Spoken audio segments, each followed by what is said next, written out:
This is Bowl Season Radio Channel 1. 2 minutes from airtime.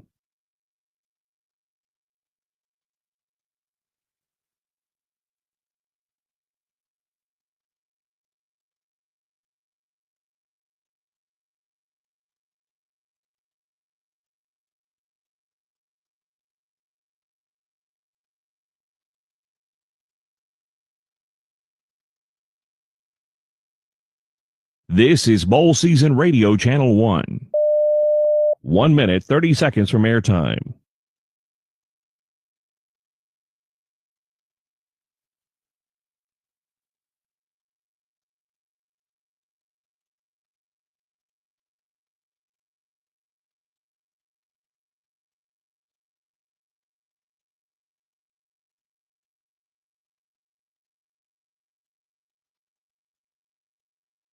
This is Bowl Season Radio Channel 1. 1 minute from airtime.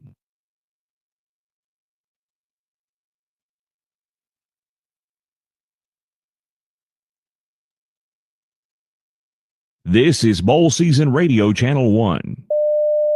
45 seconds from airtime.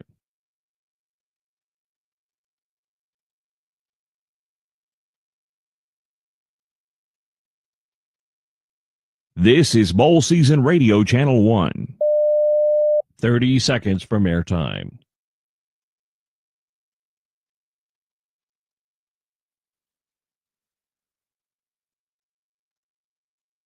This is Bowl Season Radio Channel 1. 15 seconds from airtime.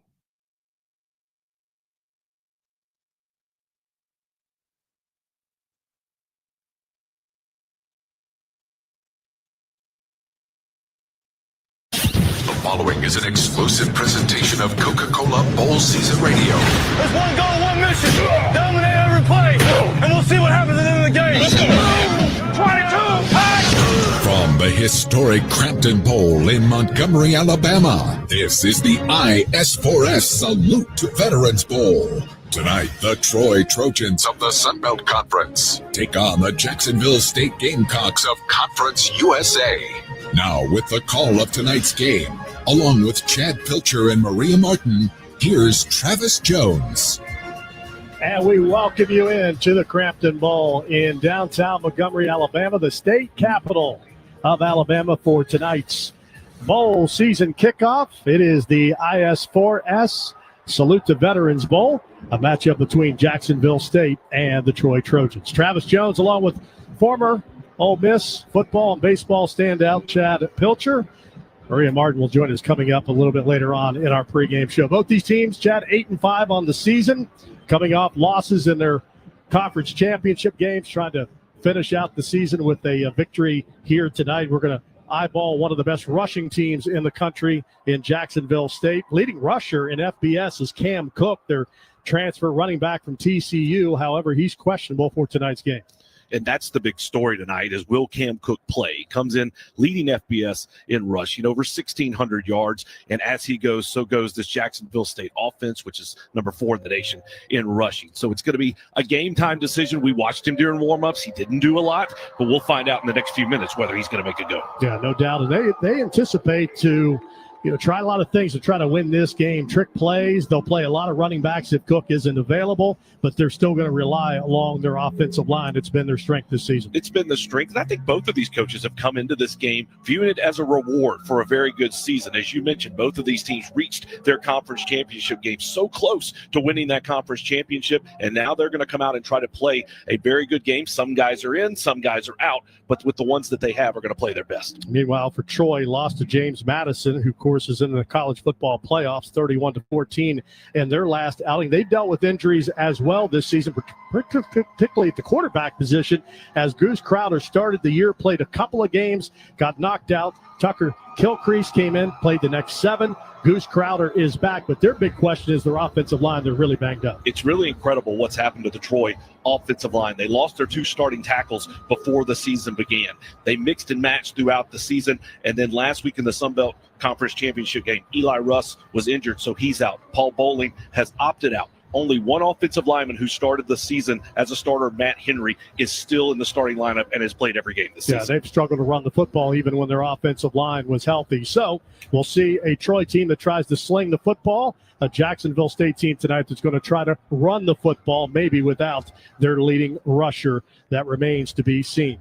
All right, back in our Coca-Cola Bowl Season Radio studios following the other matchups this week in bowl season. Let's check in with Hoppy Kercheval. Yeah, thanks, Travis. We'll be talking about those other games. But, Brad, let's talk about this game tonight, this bowl game. There's a long history between these two teams. There is. This is a fun in-state matchup to get us started here. These teams have played 63 times in their history, Hoppy, but haven't met since 2001. And when they've met previously, the old school bell was on the line. All right. Now, no confirmation if that's available and at the stadium or if it's on the line tonight, but that's a great old school trophy right there. So you heard Travis talk about this ball game, but what do you see on the field tonight? Well, that's it. Jacksonville State under first-year coach Charles Kelly's done a great job taking over for Rich Rodriguez, who left and went back to West Virginia. And here's Jacksonville State just keeps that winning tradition going. They're right. The guys are. The story's Cam Cook, the nation's leading rusher. Will he, won't he? Will he be able to play tonight? And on the other sideline, they mentioned the quarterback situation. Goose Crowder back in for Troy, and Jared Parker looking and hoping that he can come through with some pass explosives tonight and move the ball on that Gamecock defense. All right, ready for the start of the IS4S Salute to Veterans Bowl. Here again, Travis Jones,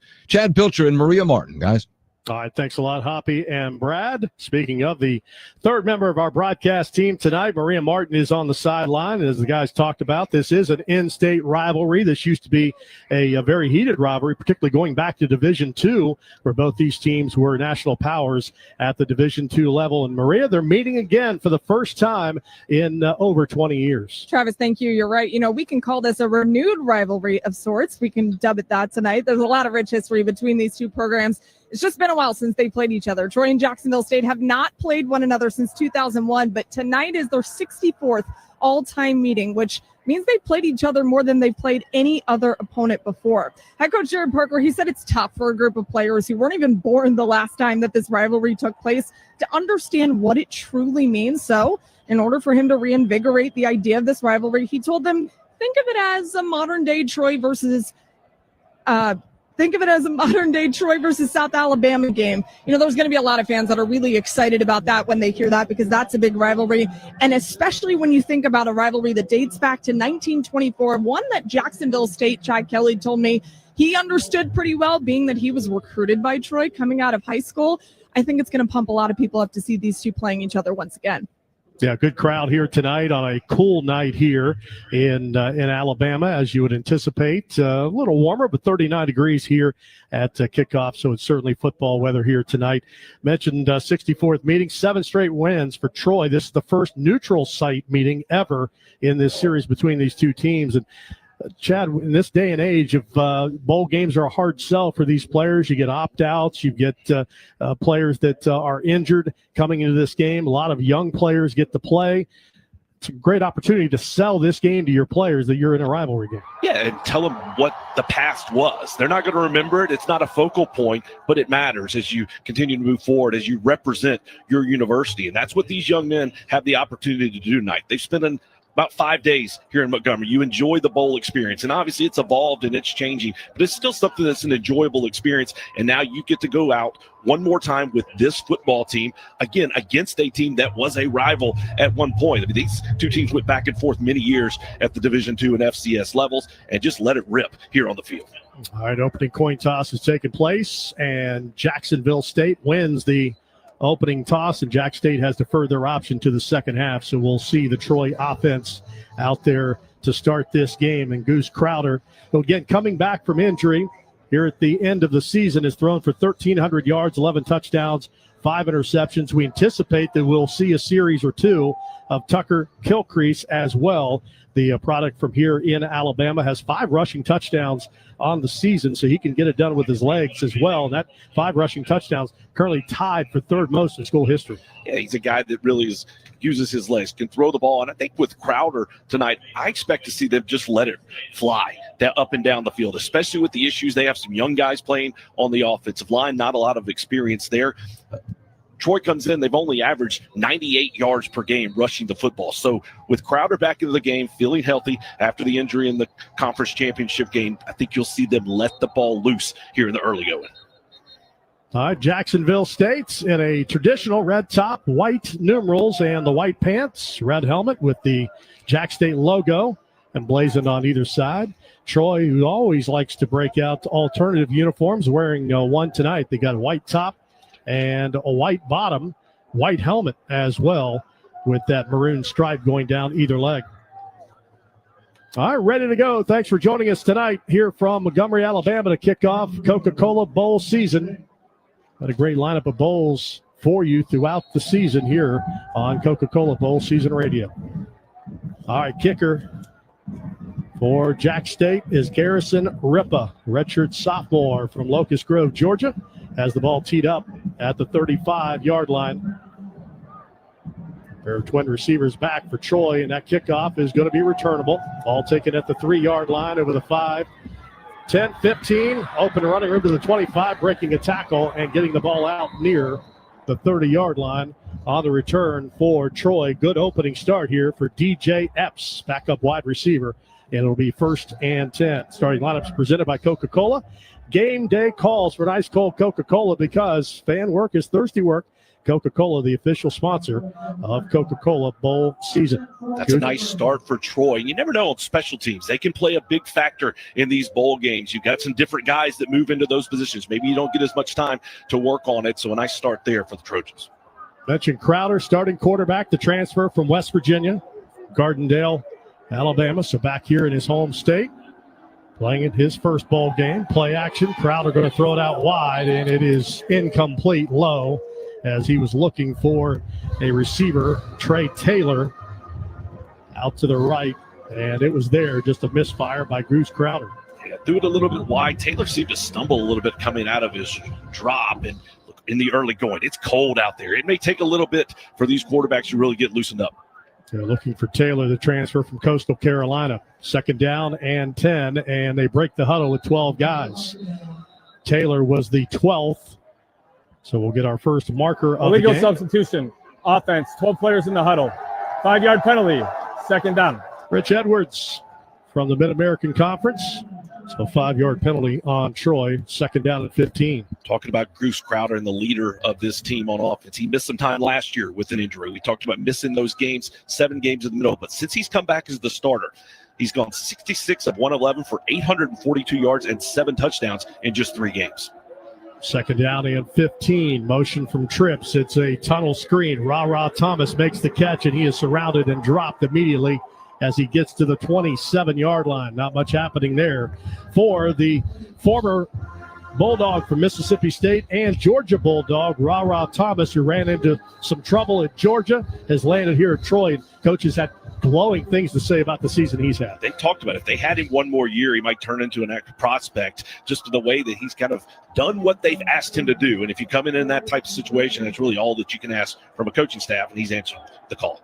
All right, Troy, 3rd down and long, converting just 38% on 3rd downs. It's been one of their issues this season because they can't run the football. But they're going to bust it on 3rd down here and get a nice carry out to the 35-yard line. Going to be short of the lead stick, but ran it against a passing look defensively for Jack State's, and Jordan Lovett gets the carry, but he's going to be short of the 1st down after a gain of about 9. Nice carry, nice finish on that tackle by Mark Woods, the safety from Madison, Alabama, comes up and makes a big hit. Punt team comes on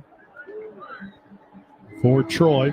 And it'll be Evan Crenshaw standing back, awaiting the long snap back at the 20-yard line. Snap is back. Here comes pressure, and he gets it away. It's a knuckleballer. It's going to hit in the center of the field, non-returnable, and take a slight Trojan bounce, and will be down to the 29-yard line. So 3 and out for Jack State. Their offense will get the ball at the 29 with 13:22 remaining here in the opening quarter, and we are scoreless in the Veterans Bowl. And we will be looking for Cam Cook. Does he come onto the field to start this ball game? And he does not. No Cam Cook. We'll check in. We got an update from Maria after this play, but Christian Lando will get the start. Redshirt freshman from Cartersville, Georgia. Caden Creel is the sophomore quarterback for the Gamecocks. Motion from the slot across the formation, and there's the handoff and a nice little crease, and running forward is Lando. On the opening carry, runs into Donnie Smith and a gain of a couple. Let's get an update on Cam Cook.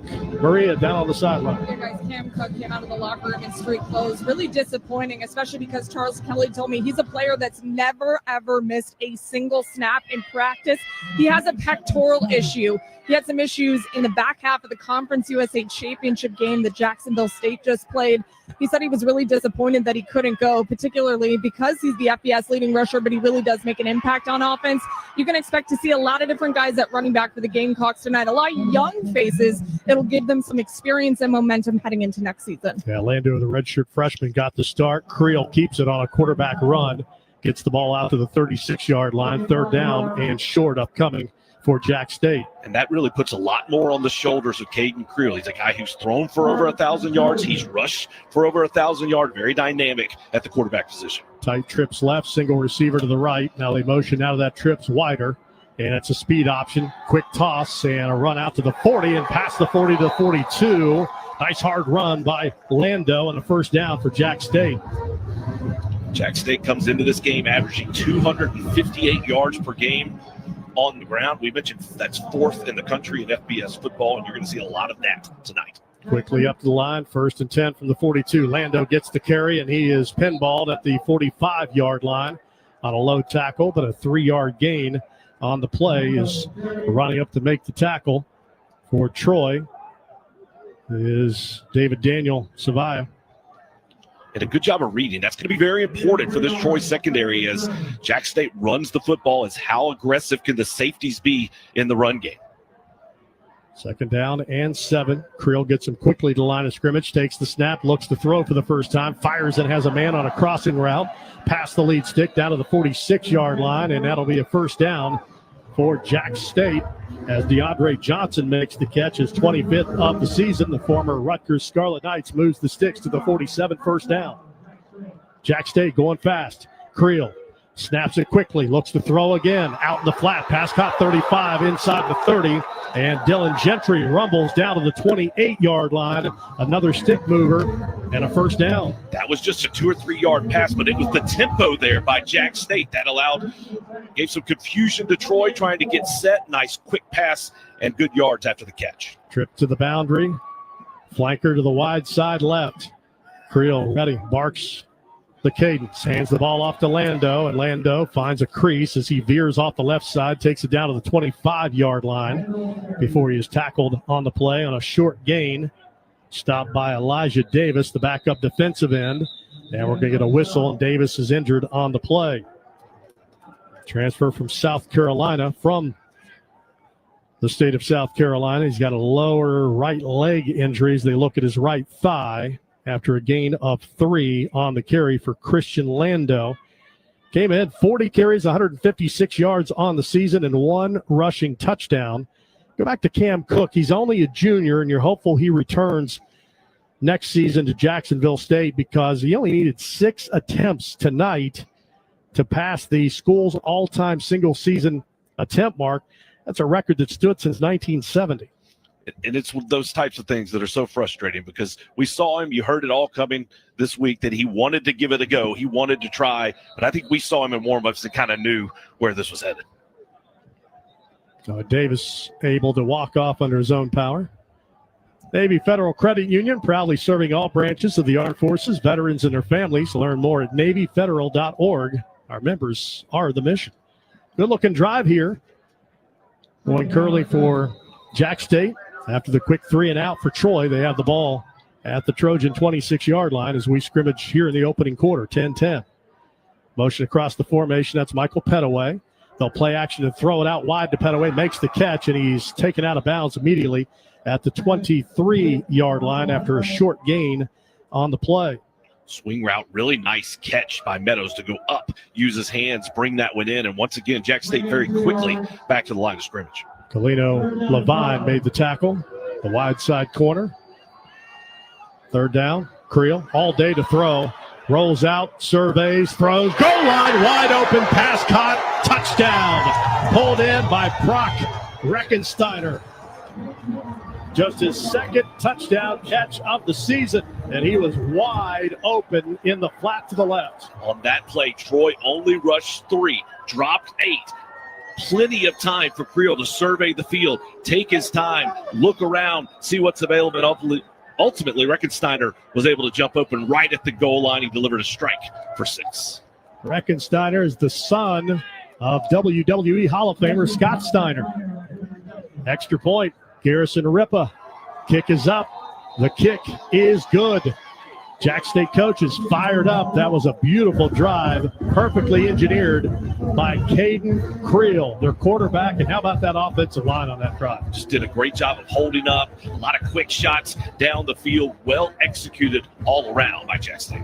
9 plays, 71 yards. Took 3:41 off the clock. And Creel, a touchdown pass, his 9th of the season. Chad, he was an interesting story when head coach Charles Kelly took the job when Rich Rodriguez left to go back home to Morgantown. He was the only scholarship quarterback left in the program. Yeah, it was really incredible. You had this weird feeling, so many guys moving after Coach Rodriguez left, and you're sitting there wondering what's going to happen. Who's going to be my coach? What do I do? You're the only quarterback. Ultimately, they brought other guys in, but he won the job, and he has performed incredibly throughout this season. A great start here for Jacksonville State. Can Troy answer? Ripa again has the ball teed up. Ready to kick it away. Deep receiver back is DJ Epps. Ripa has it on the tee at the 35-yard line, and the lefty goes sky kick. It's going to be short. Will be returned at the 24, over the 25, over the numbers to the 30, and stopped short of the 35-yard line. Returned by an up back in special teams. That was 41, Mikkel Green, the backup bandit. Backer on defense.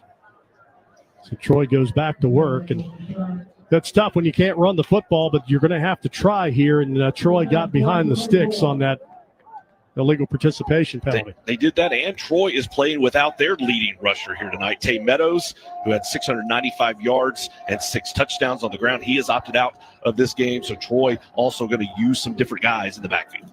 Jordan Lovett got the start. He remains in.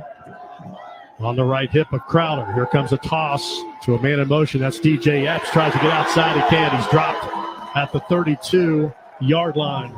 Run down from behind and stopped on the play. Backside by Max Sanders. That's a great play by Sanders, reading it, coming, running the play down. And that's what you're going to see Troy do a lot tonight. That was just a little pop pass. You're going to see some passes, quick passes on the edge that are essentially an extension of the run game. So while they may not run it in the traditional sense, they will kind of run a run game version through the passing game. 78 tackle this season for Sanders is a no-gainer. Here's Crowder. Pumps, runs, 35, 40. First down, Troy, out to the 47-yard line. So quarterback draw for Goose Crowder. And he'll run it for Troy's initial first down of the game before the safety, Caleb Nix, came over to make the tackle. Crowder comes up limping. He is going to go out of the ball game. That's going to bring in Kilcrease, the backup for this play. So Kilcrease, 4th year in the program, got 2 starts last season. Crowder again came in banged up. So for now, the junior from Brantley High School in Alabama takes over. 1st and 10 from the 47-yard line, and here's a give and just nowhere to go for Jordan Lovett.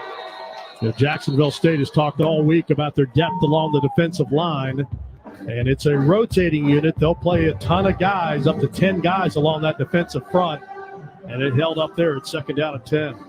Kilcrease, the more athletic of the two between he and Crowder. You may see him look to run the football a little bit more, but he could also sling it pretty well. Threw for over 1,400 yards and 9 touchdowns on the season. 2nd down and 10.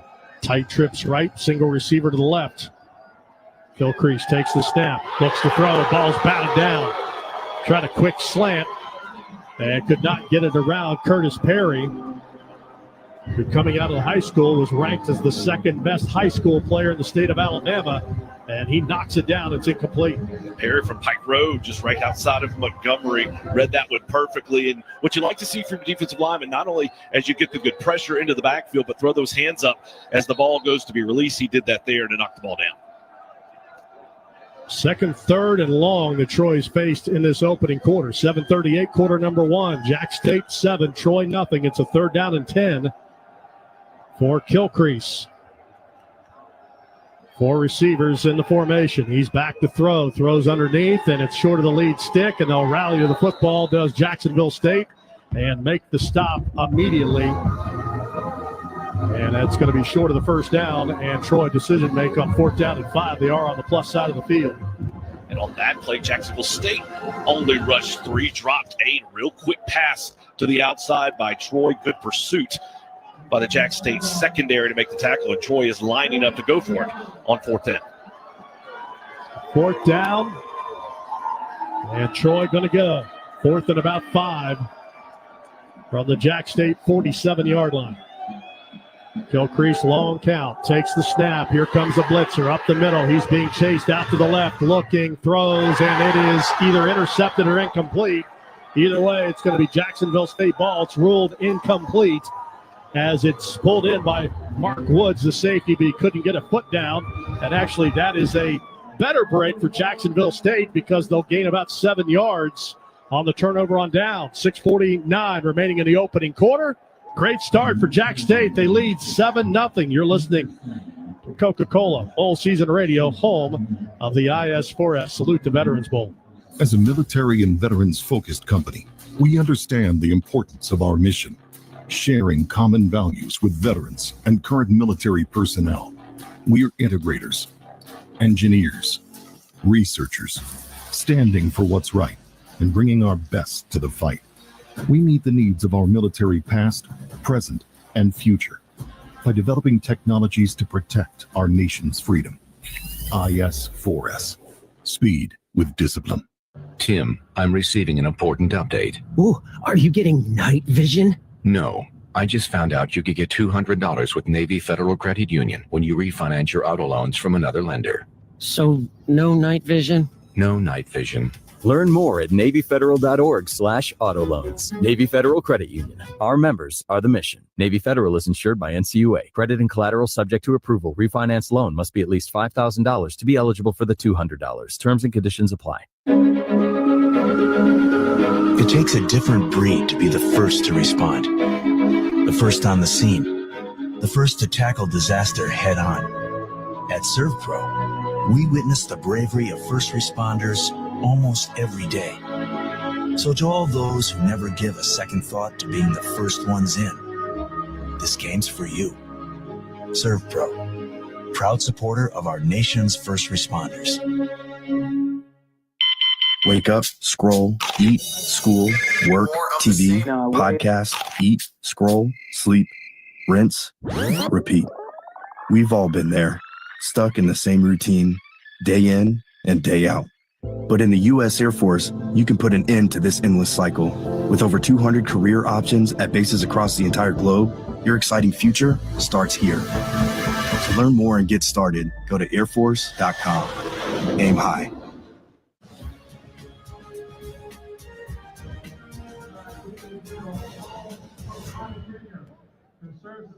Tonight's coverage of Bowl Season Radio presented by Navy Federal Credit Union. Our members are the mission. Jack State 7-0, 6:49 remaining in quarter number one. Great start for Jack State. 3 and out. They score a touchdown. Now they have the ball back in excellent field position. They'll have it at their own 47-yard line. Goose Crowder injured on that last drive, the starting quarterback for Troy. Let's get an injury update with Maria. Hey, guys. Yeah, Goose was just getting looked over by the trainers really quickly. They were looking at his left ankle, but I did get a thumbs up. They're going to redo some things with his shoe and send him back out there. So the ankle was the issue in the JMU game. He came out in the second half of that game on crutches, so you know that's a little tender, and is apparently re-injured again. So hopefully he can get retaped and see the Goose out there here on the next possession for Troy. But it's back to work for Jacksonville State. Ball at their own 47-yard line, fully loaded gun. And going to hand the ball off out to midfield. Big hit. And falling forward to the 49-yard line is Andrew Paul. 6 foot, 220-pound redshirt junior from Fort Worth, Texas. Nice positive gain there for Paul. Picks up 4 yards, second down and 6.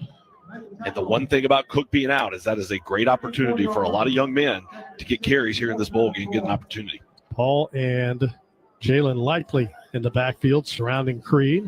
Creed's going to tuck it on the read, take it across midfield, skirting out wide right, and he's tripped up. Nice open field tackle is made out on the edge for Troy. Kalino Levine made the stop, and it's going to be third down.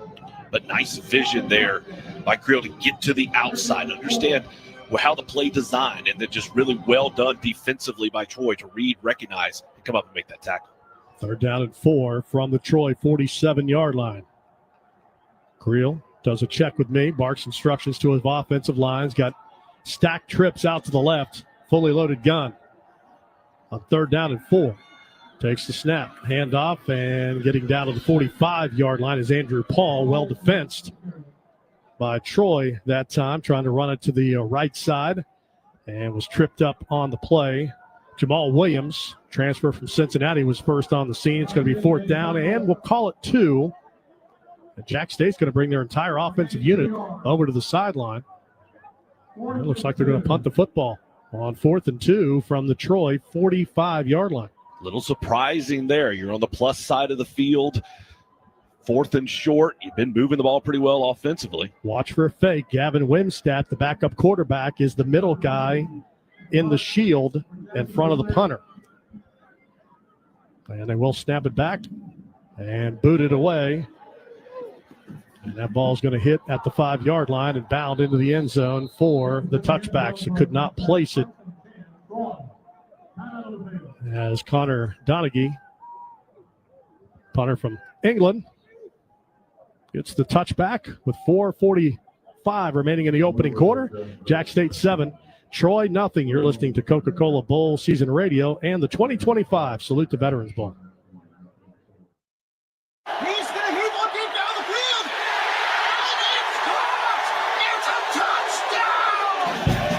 There's nothing like that moment when your team clenches a win. Bragging rights, the electric feel of the crowd, your fight song filling the stands. Whether it's Friday Night Lights or waking up on Saturday ready to tailgate, or the hours of excitement of watching games on Sunday. Football means tradition. It's synonymous with the fall. Whether you played, cheered, performed in a band, or just like to try your hand at armchair quarterbacking, the feeling of game day never ends. Imagine life without football? You can't. And why would you want to? Football is a powerful motivator for all who take part. Football matters in our lives. What a finish!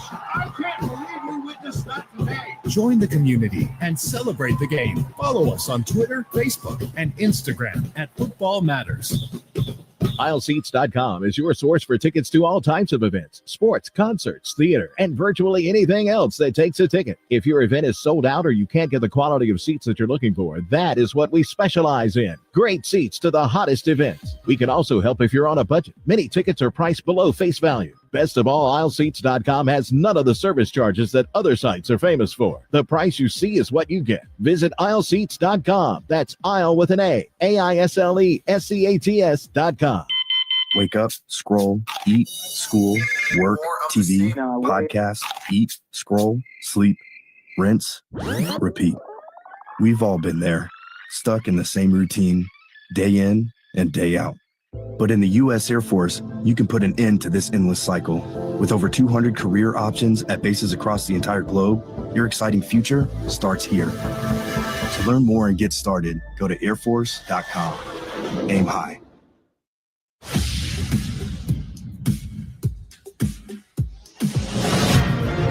You're listening to the IS4S Salute to Veterans Bowl from Coca-Cola Bowl Season Radio. 4:45 remaining in the opening quarter. Jack State 7, Troy nothing. Troy will have the ball back at their 20 after the touchback from the punter, Gadahi. Resorts World Las Vegas, where your weekend wins big. 3 luxury hotels, the Hilton, Conrad, and Crockford's, plus world-class dining and unforgettable entertainment, all under one roof. Discover more at rwlasvegas.com. All right, Troy and their head coach, Jared Parker, has done a great job with this program. Parker, Kentucky native, spent some time at Marshall, Purdue, Duke, Penn State, West Virginia, was an offensive coordinator for Neil Brown in Morgantown, also offensive coordinator at Notre Dame, and spent time in the 2016 season as Purdue's interim coach, went 0-6 in that role. Second year here at Troy, 12 wins and 19 losses. 1st and 10 from the 20. Gilcrease remains in at quarterback. Hand sweep going to Levitt, trying to get around the edge, and he finds some running room. Takes it over the 25, out to the 27 before he's run into the Troy bench area by Jaheim Jenkins. Gain of 7 for Troy. And they've been able to run the football considering limited opportunities, 7.5 yards per carry so far. And I think that's going to be very important for Troy here tonight, even though that's not their forte. If they're going to have to establish the run against this Jack State defense to then be able to open up the passing game as the game goes long. Spread look, trips out to the right. They motion Levitt to make it forward. It's a quarterback run. Gilcrease will run forward and get to the 33-yard line before the big defensive tackle, Darryl Prater, jumps on his back and rides him down at the 33-yard line. That's the second nice run we've seen by quarterback Crowder earlier, and now Gilcrease there. 1st and 10, Trojans ball at the 32. Both teams playing fast. Gilcrease swings it out of the flat. Pass is caught, turning upfield out to the 44-yard line. 11-yard pickup and another first down. That's Ethan Connor, the tight end, who made the catch. Now Troy quickly using the tempo, getting back to the line, put some pressure on this Gamecock defense. 1st and 10, ball at the 44-yard line. Back to the ground game, right between the tackles, and trying to back his way forward is Lovett. And Jordan will get a couple out to the 47-yard line. Trying to backpedal there and picks up 3 yards, 2nd down and 7. And to talk about the running the football challenges in the Sun Belt Conference Championship game against James Madison, Troy was held to negative 26 yards rushing. Obviously some negative plays, but negative 26 yards. Obviously they cannot afford to do that here tonight. Lovett had 113 yards on 21 carries this year in a win over Louisiana. Gilcrease going deep. He's got a receiver, and the pass is broken up, hung in the air, and allowed the defense to get back on DJ Epps as Jenkins closed in quickly and knocked the ball away. And you saw it. Epps had a step or two behind the defender, had a chance if that ball is laid out, but just underthrown just a little bit by Gilcrease. That allowed the coverage to recover and get there, and did a nice job deflecting it away. Gilcrease now 2 of 5, 16 yards, facing a 3rd down and 7. As Troy 0 for 2 on 3rd down conversions. Clock stop, 2:55 opening quarter. Jack State leads 7-0. Gilcrease has trip receivers to the left, single receiver to the right, and a Troy timeout coming here. So didn't like something in the alignment, so they will take a timeout here as Jared Parker gets his team around his offensive staff, including their offensive coordinator, Sean Reagan. 2:55 remaining in the opening quarter. We'll take a break. The 2025 IS4S Salute to Veterans Bowl with the score. Jack State 7, Troy nothing.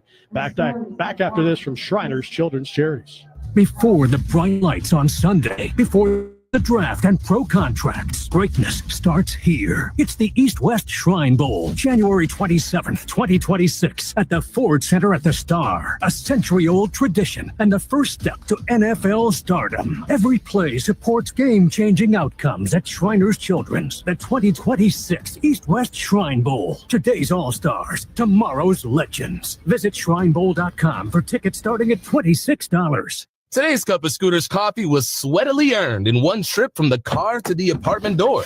You knew it could be done. Had to be. 2 trips just aren't your style. This time, 23 grocery bags, gym bag, and takeout? A new personal best. Even got the mail on the way in. 4 flights of stairs?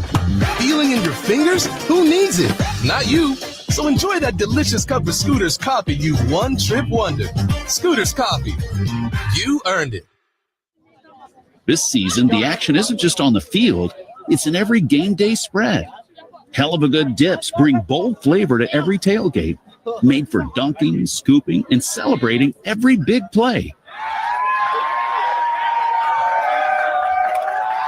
Find Hell of a Good in stores near you and follow on Instagram at Hell of a Good Dips. Start dipping with Hell of a Good. He's going to hit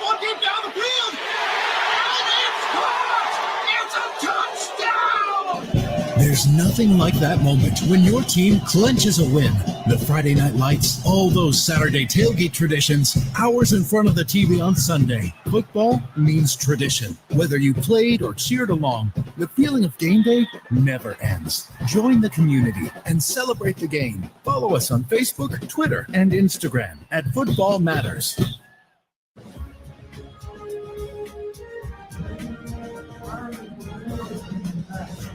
Tonight's coverage of Bowl Season Radio presented by Navy Federal Credit Union. Our members are the mission. 3rd down and 7 facing Troy and their backup quarterback, Tucker Kilcrease. For more on Tucker, let's check in with Maria. Hey guys, Tucker's from Brantley, Alabama, which is not too far from where he's playing tonight. And he's really grown into a role where he can expand this offense a little bit. He's naturally a better runner than Goose. Goose has actually worked on his run game. Tucker has worked on his pass game, and they've gotten to a point, the offensive coaches, where they trust him in his progressions, that he can read defenses, and especially the back end of defenses. They like where he is at offensively. You're going to see a lot more of that progression as the game goes on as well, guys. Yeah, great golfer, too. State runner-up in high school on the golf course. Snap back. Tucker looking for a screen. He dumps it out. Love it. Well defensed. And Tyron Taylor says, no, you don't.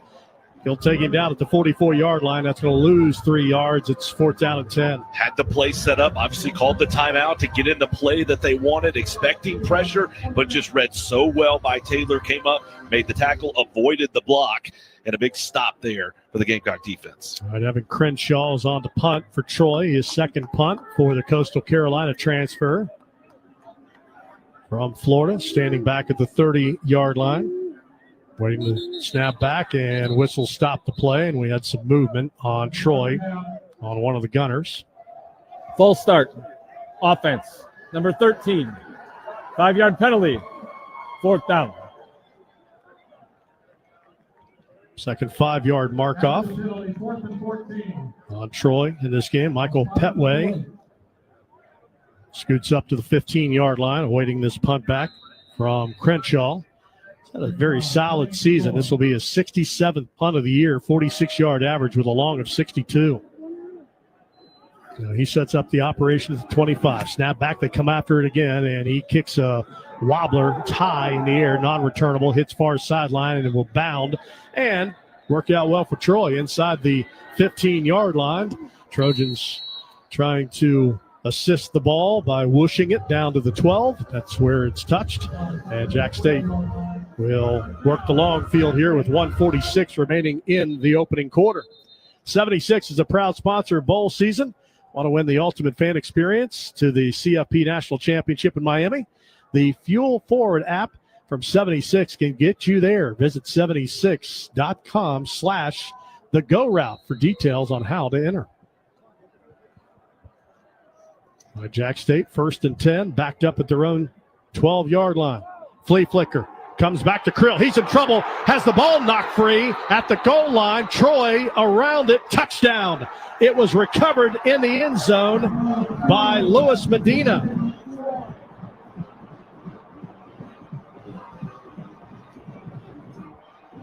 Went flea flicker, and the offensive line did not hold up as Krill. They were on him immediately, and Medina knocked the ball away and then recovered it.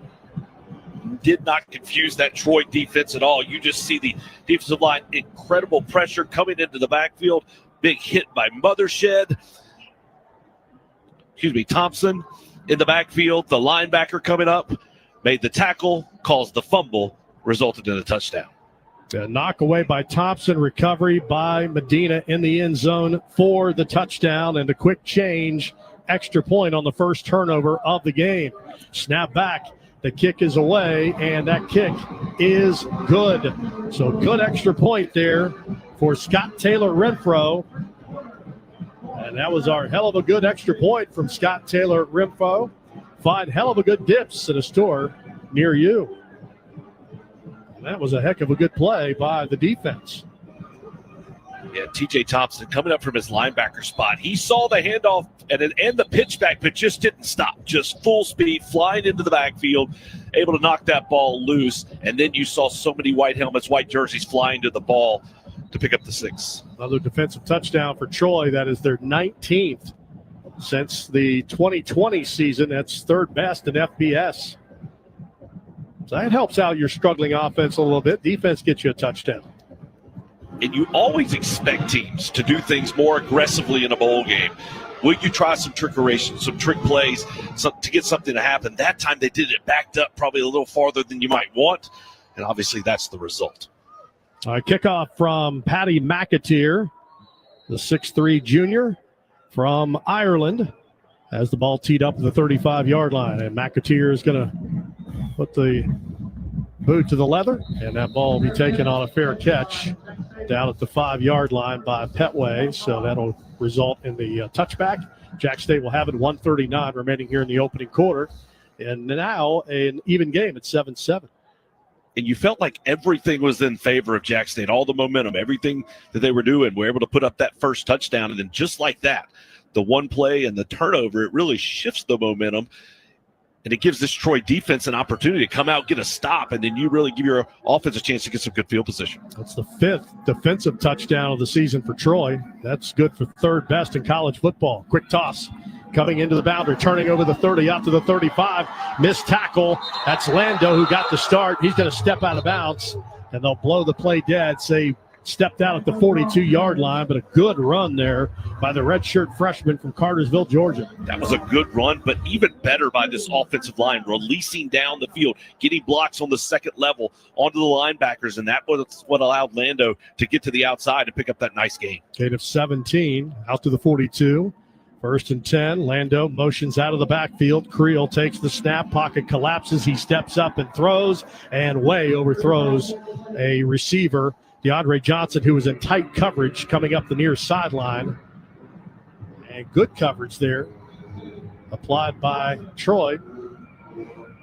Step for step, and the ball overthrown. That ball thrown too long, too wide, but I like that play call there because it loosens up the defense. You don't want to allow this Troy defense to walk down to defend that strongly against the run, so taking a shot there makes sense.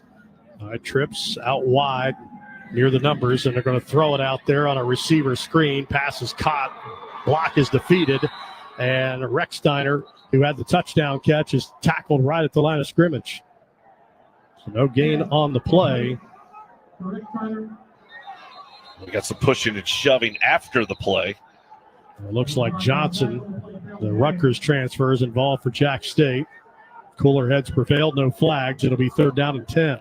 And that happened because of the blocking that occurred. Jack State had 3 wide receivers to the far side of the field in a triangle shape, and then just really strong blocking down the field that continued after the play was over. This formation has Jack State with quad receivers to the left. Now they bring the running back across the formation. They throw it back to the left for a receiver screen, and nothing happening. Taken down at the 46-yard line is Dylan Gentry. Tackled immediately on the play by Jordan Stringer. Stringer, just one of 8 players in the NCAA with 100 total tackles and 10 TFLs on the season. Gain of 3, and that'll take us to the end of the 3rd quarter as Jack State will be facing a 4th and 7 and punt time.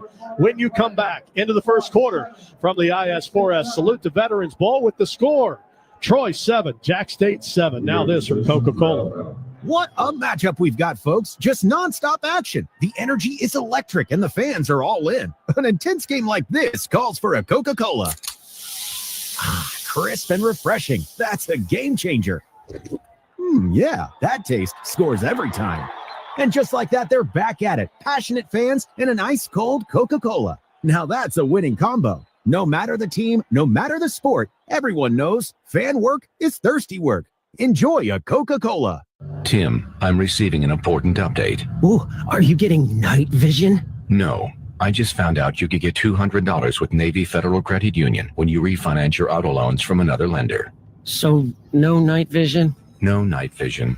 Learn more at NavyFederal.org/auto loans. Navy Federal Credit Union. Our members are the mission. Navy Federal is insured by NCUA. Credit and collateral subject to approval. Refinance loan must be at least $5,000 to be eligible for the $200. Terms and conditions apply. If your child experiences a burn, Shriners Children's is here with world-renowned burn care. The same doctors who innovate procedures for the most serious burn cases are ready with the most advanced treatments for pediatric burn injuries, no matter the degree. Best of all, our care is provided regardless of a family's ability to pay or insurance status. Visit us at shrinerschildren's.org to see why we're the place to turn for any burn. Shriners Children's, the most amazing care anywhere. Right after turkey and through the new year, it's bowl season today. From big city lights to cold, snowy nights, it's bowl season today. Our gridiron dreams bring us here for our teams, where the fans tailgate and we all celebrate that it's bowl season today. Happy bowl season, everybody. Hoppy Kercheval along with Brad Howe here at the Coca-Cola Bowl Season Radio Studios. Brad, after 1 and tied up at 7, what do you see? It's been a game of big plays here, Hoppy. Jacksonville State, known for their potent rushing attack, but got on the board thanks to a 22-yard touchdown pass. And on the other side, how about Troy with the big play, spoiling the flea flicker, falling on it in the end zone for a defensive touchdown for the Trojans. Coming up at the half, highlights from the first half. We'll look ahead to the next bowl games. Now back to Travis, Chad, and Maria, guys. All right, thanks, Hop. Started the second quarter, tied 7-7, and Jack State in position to punt here on a 4th down and 7 when play resumes. Tonight's coverage of Bowl Season Radio presented by Navy Federal Credit Union. Our members are the mission. And after that last drive, you could really feel kind of the atmosphere shift in here. It's a pretty even crowd on both sides, and the Troy crowd has gotten very loud, really gotten into this ball game after obviously the defensive score and then the defensive stop. Connor Donaghy is ready to punt for the second time. Career-long 57 earlier this year against Delaware, standing back at the 31-yard line, awaiting that long snap.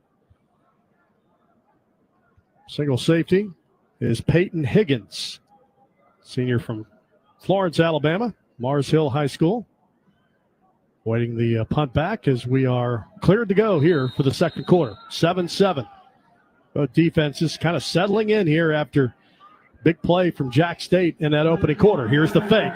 And they're going to dump it. And the ball is dropped at the 50. They set it up. We mentioned on the last punt, Gavin Wimstad, the backup quarterback, was in the middle of that wedge, and they had it perfectly, and the ball was dropped, set up at the 50-yard line. Did exactly what they wanted to do. Threw it to Pearson Baldwin, the tight end, out in the flat, and he just dropped the football. See, he turned back a little bit to his left to try and bring it in, but just that's a ball. When you practice that all week, you set it up, you execute it, just not able to bring it in. Baldwin, 25 catches on the season, and he would love to have the 26th because that would have kept that drive alive. And now Troy has the ball plus side of the field, 46-yard line. 1st and 10. Goose Crowder's back in at quarterback, and the first carry of the game for Dennis Palmer as he'll tunnel his way down to the 42-yard line. A little more pushing and shoving after the whistle. It's a rivalry game, so you're going to have a little bit of that. They're battling tonight for the old school bell. It's a school night, so you can't have the school bell here tonight. It has to be ready to go tomorrow morning. Palmer's first carry, sophomore, Bethune-Cookman transfer, gain of about 4. Second down, Crowder stands in, surveys, throws crossing route, and missed his tight end Jackson Worley at the 40-yard line. Just threw it wide of him, incomplete. Be 3rd down and 7. And when you see a throw like that, it makes you wonder how is Crowder's ankle actually feeling, because that was a ball he hadn't the receiver open, just threw it behind him. And what goes if you use your ankle, obviously you step into the throw to get that push, and that ball, it didn't look too bad coming out of his hand, but was not accurate at all. 3rd and 7. Crowder, nearly 900 yards and 7 touchdowns in the last 3 games of the season for Troy. 2 of those wins over Georgia State and Southern Miss. 3rd down and 7 for Crowder. Takes the shotgun snap. Late blitz comes. He stands in. Now he's in trouble. Runs forward. Breaks the tackle at the 40, and he's going to dive near the lead stick. Takes a shot in the back at the 36. He's right at that lead stick, and they'll move it. It's a 1st down for Crowder on the run, but he took a massive shot at the end of that play. And that's the kind of play that has to fire you up if you're this Troy offense. Your quarterback, your leader, he's obviously hurt, takes a huge shot, but fights forward to pick up a first down. That was Justin Powell, the safety, who came right down and hit him right in the small of the back. But to Crowder's credit, he got up and got the first down just inside the 36-yard line of Jack State. Crowder takes the handoff.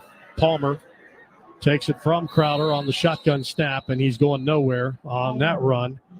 Trying to get around the edge. Max Sanders, the true freshman, did a great job coming up to set that edge and makes the stop after a yard gain. 2nd down and 9, and here comes the platoon change for Jack State as they'll rush 5 new defensive linemen in.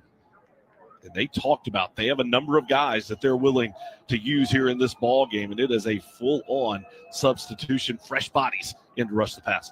Hockey line change. 2nd down and 9. Wing to the left, twins to the right, single receiver to the right. Crowder throws outside the numbers, passes caught, 25-yard line. Right at the lead stick is Ra Thomas, his 2nd catch of the game. We get him down to the 23 for a gain of 11 and a first down for Troy. And a really good job in the backfield with blitz pickup by Dennis Palmer, the running back. That allowed Crowder to stick in the pocket, step up, and deliver that pass. Thomas, big-time prospect, 134 yards. His career high against Mississippi State when he was playing with Texas A&M. Against Texas A&M. He was at Mississippi State at the time. Of course, ended up at Georgia as well before transferring to Troy. And a give to Palmer, and he sneaks through. Little crease, takes the ball to the 17-yard line for Dennis Palmer. Best carry of the evening. 5,000-yard rusher in high school and 60 rushing touchdowns playing at Jensen Beach High School in Florida. Gain of 5 there, 2nd down and 5. And you can see the explosiveness from Palmer when he takes the ball. Not a big guy, but he really fires through there, follows the blocks, and hit those gaps quickly. All right, 2nd down. Called a short 5. They're going to flip it on a reverse to Ra Thomas, and he is taken down at the 20-yard line. Great job coming up and defeating that block, and holding that to no gain was Mark Woods. Just an incredible play. Nice play designed by Troy. But coming up the field, pursuing defensively, a good push, not only to get past the block, but to push the defender into the ball carrier. 3rd down and 7 for the Trojans. Certainly in field goal range here as they scrimmage it from the red zone right at the 20-yard line. Crowder surveys, has Lovett to his left, takes the snap. Crowder looks, throws, checks it down to Lovett. Lovett slides, trying to come back to that ball at the 17-yard line, the turf level, and it's incomplete, and it's 4th down, and the field goal unit will come on.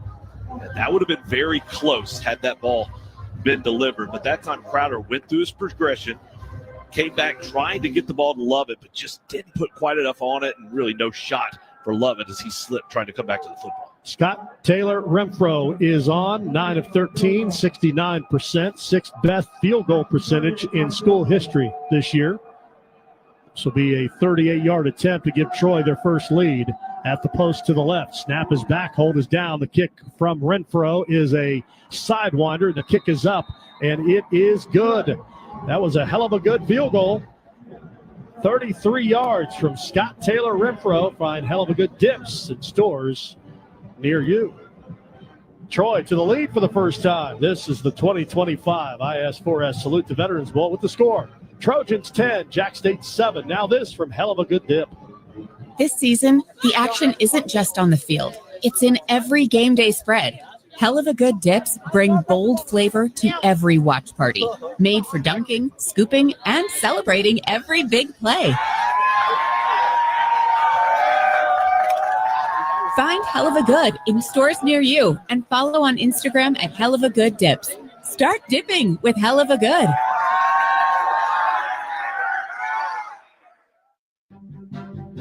Protecting our nation's future, a mission we don't take lightly. Our team rapidly develops technology that's future-focused, ethics-led, and battles the status quo to be ready for whatever comes, whenever it comes. Because when you stand for what's right, there's no limit to what you can achieve. We are IS4S, speed with discipline. Union Home Mortgage wants you to know, odds are, if you own a home, it's likely you've built up substantial equity. The average homeowner has more than $200,000 of equity in their home. UHM can help you tap into that equity to pay for things like home improvements, debt consolidation, and more. Union Home Mortgage is committed to helping football fans like you reach your financial goal line. Go to UHM.com to get a cash estimate today. Union Home Mortgage Corp is an equal housing opportunity lender. NMLS number 2229. NMLSconsumeraccess.org. This is the sound of your team winning. This is the sound of the other team winning. And this is the sound of all of us winning. For a limited time, save up to $100 on the ROG Xbox Ally and experience the thrill of Xbox anywhere you go. $100 off. How does that sound? Thoughts? Available until 12/20/2025 or while supplies last at participating retailers.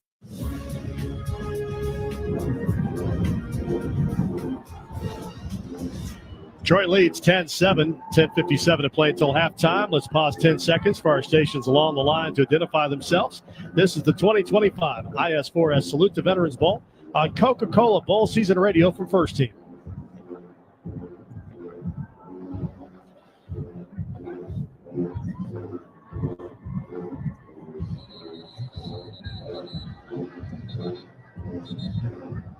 Travis Jones along with Chad Pilcher. Maria Martin on the sideline. Colin Lacey's our engineer in charge. Tonight's coverage of Bowl Season Radio is presented by Navy Federal Credit Union. Our members are the mission. Chad, that was a win for Jack State's defense. They faked the punt. Troy gets it. Excellent field position. 9 plays. They go just 25 yards and have to settle for the 38-yard field goal. And it's about making plays. How you're going to get off the field on third down, force the field goal rather than giving up the touchdown. Really well done by the Jack State defense when put in a difficult position, and now it's time for the offense to see if they can't get some of that momentum back that they had early in the ballgame. Patty McAteer will kick it away. Just under 11 minutes to play until halftime. Troy on top 10-7. Trojans have scored 10 straight points. They've won 7 straight in this series with Jack State. McAteer on the run-up, and he's going to boot this one deep. Will be returnable. Fielded at the 5-yard line, but Petway will take the fair catch and get the ball at the 25-yard line with 10:57 remaining until halftime. Jack State comes into this game bowl eligible for the 3rd year in a row in just their 3rd season at the FBS level. Marshall, the only other team to do that in their first 3 seasons. That was back in 97, 98, and 99. So the start that Jacksonville State has had to their run in FBS has been very impressive. Yeah, we haven't mentioned much about Charles Kelly, first-year head coach at any level. From Ozark, Alabama, 33 miles from Troy's campus. Came here after spending a season as the defensive coordinator at Auburn. Here's Creel, rolls the pocket out, fires sidelines, got a wide open receiver. That's the tight end Baldwin who dropped the punt fake. He catches this one out at the 35-yard line, a gain of 10 and a first down. And for quarterbacks, you don't always have to use your legs to make a run. Sometimes you can do that to keep the pocket alive. Creel did a good job of dancing around in the backfield and then waiting until a receiver came open. Wing left, twins to that side, the handoff on a sweep to Jalen Likely. Tries to turn the corner, and the edge is set. He goes down. It's going to be a loss of a yard on the play. All kinds of white hats right at the point of the attack, including Stephen Catledge, the middle linebacker, who is the 2nd-rated junior college linebacker coming out of the state of Mississippi. East Mississippi Community College, of course, was featured on Last Chance U on Netflix. Loss of yards, 2nd down and 11. 10 minutes to play until halftime. Creel steps up in the pocket, looks, surveys. He's going to pump, run it outside the hashes, and be taken down hard at the 36-yard line as he could not avoid the final defender. That was Devin Lafayette, the quarterback, the senior from Brunswick, Georgia, Northern Illinois transfer. Yard game, 39. I cannot say enough about Lafayette, the way he hung in there as the play was coming to him, stayed steady, made the tackle with a lot of moves, but did a good job forward to make that play. And a lot of confusion on both sides of the field this time, and Troy is going to take a timeout. Stop it with 9:26 remaining until halftime. Troy leading 10-7, and we'll have a 3rd down and 9 for 8 when we come back. You're listening to Coca-Cola Bowl season radio coverage of the 2025 Salute to Veterans Bowl. In 1917, Agnes and Herbert Greer recognized a need for high-quality cold-rolled strip steel. Their solution? They founded Greer Steel and built a state-of-the-art manufacturing facility to produce the highest quality strip steel available. The company was built one customer at a time. It was built with true relationships. Today, Greer Steel not only remains a leader in the industry, but is an extraordinary resource for clients that demand more efficient production, which increases their profit. With a long reputation as an innovator, the Dover, Ohio mill is home to the Laser Matte Finisher, the only unit of its kind in the United States, plus a gold standard metallurgical lab. I'm John Racy, president of Greer Steel, and Agnes and Herbert Greer were my grandparents. We make steel that will meet your requirements and exceed your expectations. To learn more, visit us at GreerSteel.com. There's been a change in the world of healthcare and in how you'll find your next job. Technology has made it possible. If you're planning your next career move, temporary contract, staff position, a local assignment, or even per diem shifts, look to Staff DNA. You can see all jobs with pay and full details in one place with no need to register. Plus, customize the pay to suit you and your family's needs right in the app with no recruiter needed. Staff DNA, the #1 app for finding healthcare jobs. Download it now. Right after turkey and through the new year, it's bowl season today. From big city lights to cold, snowy nights, it's bowl season today. Our gridiron dreams bring us here for our teams, where the fans tailgate and we all celebrate that it's bowl season today.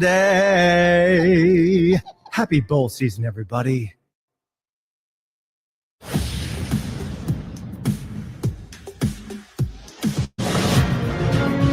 Coca-Cola Bowl season radio coverage of the IS4S Salute to Veterans Bowl is presented by Navy Federal Credit Union. Our members are the mission.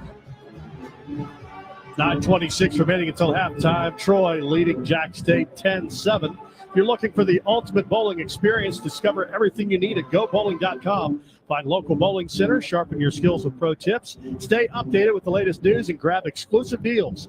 Whether you're a seasoned bowler or just playing for fun, start the fun now. Visit GoBowling.com. 3rd and 9, Jack State, 2 of 4 on third down conversions. And they've got to advance the ball out to the 45-yard line to keep this drive alive with 9:26 remaining until halftime.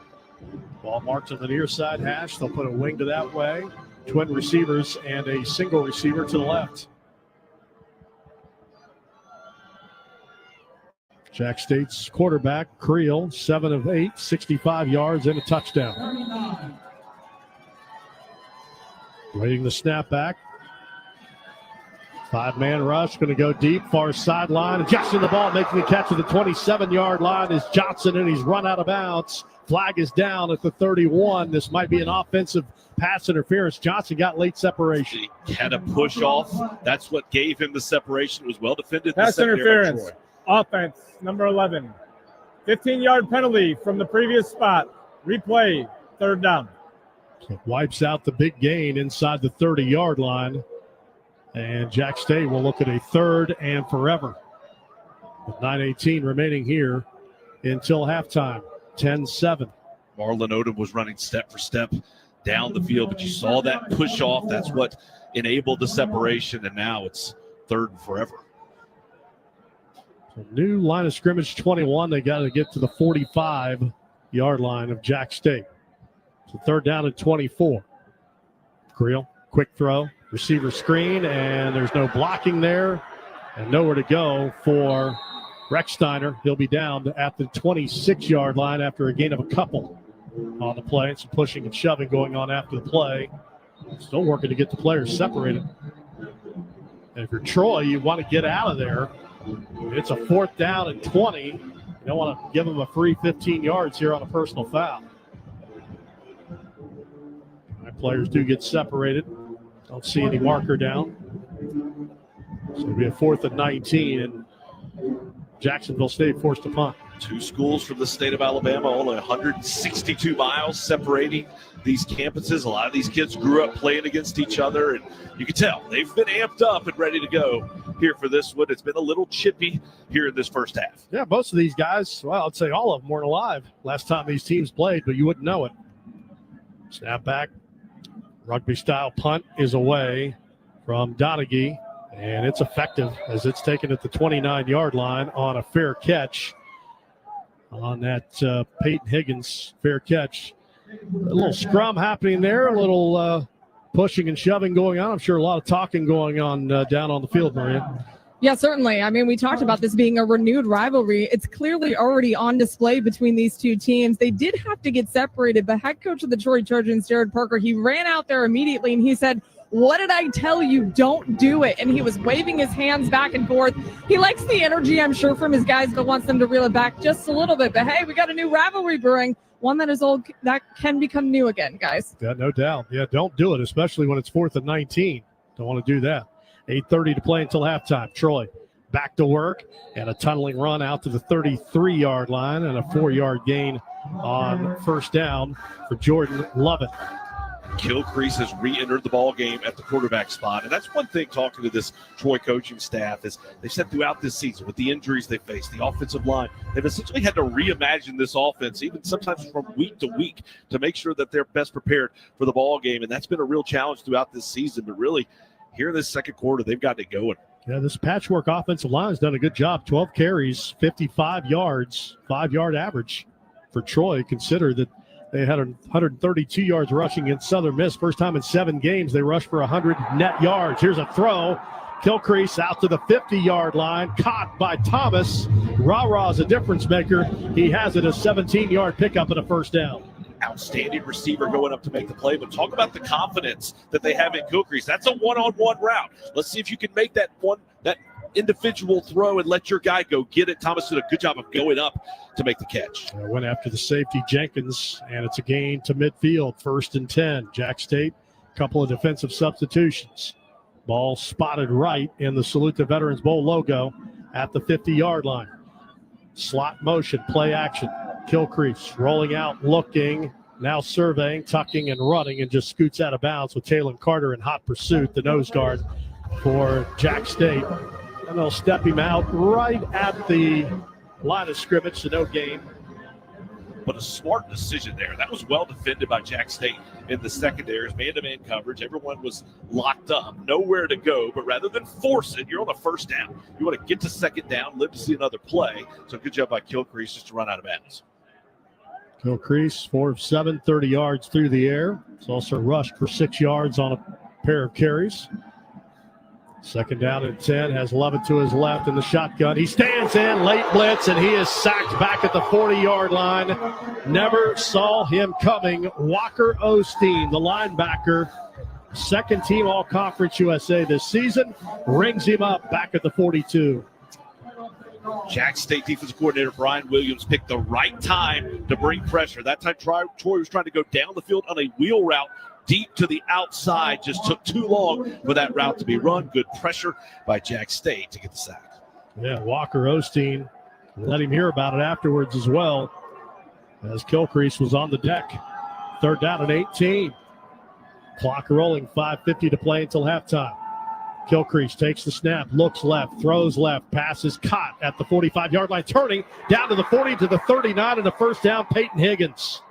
Pulled it in, and he has been a big-time player on third down. That's his 11th third down conversion catch this season. It's just great awareness. He caught that ball 6 or 7 yards short of the sticks. Very aware of where he needed to be, got upfield, pick up the first down. Takes the ball to the 38-yard line. Gilcrease standing in the pocket. Now he feels the pressure, rushes forward. He'll take a hook slide at the 32-yard line. So he'll pick up a nice gain of 6 on the carry.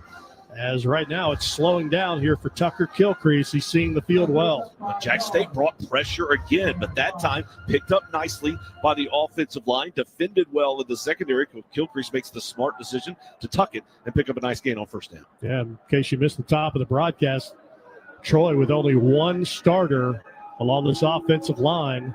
That's Matt Henry, the right guard, the product from Australia. Gilcrease rolls the pocket out. Late pressure comes, and he throws a strike. Pass caught inside the 20, and boogieing down to the 15-yard line is DJ Epps. And that'll be a first down for the Trojans, and they're on the march again.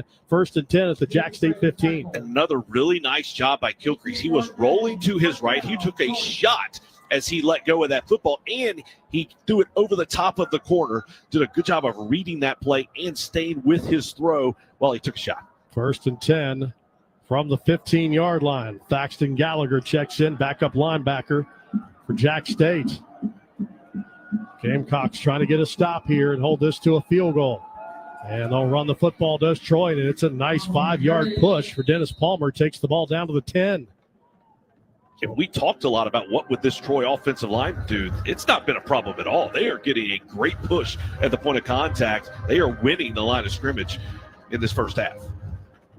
Clock winding, 3:45. Troy only one timeout remaining, but right now the clock not an issue for them. 2nd down and 5, ball at the 10. Twin receivers out to the right, single receiver to the left. That's Epps, and he's in man coverage.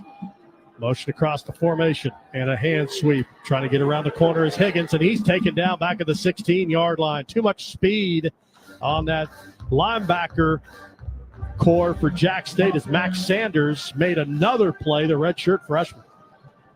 He's aggressive. He comes after the ball, is Sanders, but it's how well he reads these plays. There is no hesitation. He understands and reads the play where it's going, and has done a great job of pursuing the football, and that was a big tackle on that one.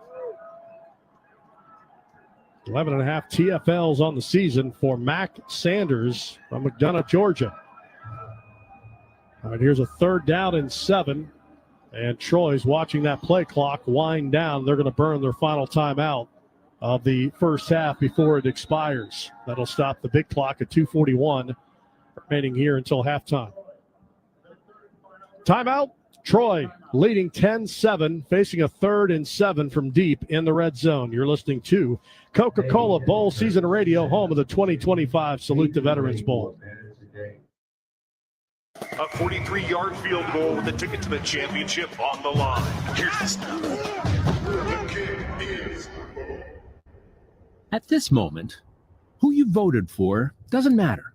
What kind of car you drive, how much money you make, what kind of music you listen to, or how many followers you have doesn't matter. At this moment, the only thing that does is football. Visit footballmatters.com. As a referee, I pay attention for a living. While I'm busy watching the game, I need your help keeping an eye on the stands. If you see something that doesn't look quite right, tell a law enforcement official. We all play an important role in protecting our communities, and you can help. If you see something suspicious, say something to local authorities. If you see something, say something is used with permission by the New York Metropolitan Transportation Authority. If your child experiences a burn, Shriners Children's is here with world-renowned burn care. The same doctors who innovate procedures for the most serious burn cases are ready with the most advanced treatments for pediatric burn injuries, no matter the degree. Best of all, our care is provided regardless of a family's ability to pay or insurance status. Visit us at shrinerschildrens.org to see why we're the place to turn for any burn. Shriners Children's, the most amazing care anywhere. For your family that you promised to give the home of their dreams, let Union Home Mortgage be with you every step of the way and help you deliver on those promises. For military families, VA loans come with no down payments, competitive rates, and no private mortgage insurance. Union Home Mortgage appreciates all that you do for your country, and we want to be there for you and your family. Go to UHM.com to get started today. Union Home Mortgage. Promises kept. Union Home Mortgage Corp is an equal housing opportunity lender. NMLS number 2229. NMLSconsumeraccess.org.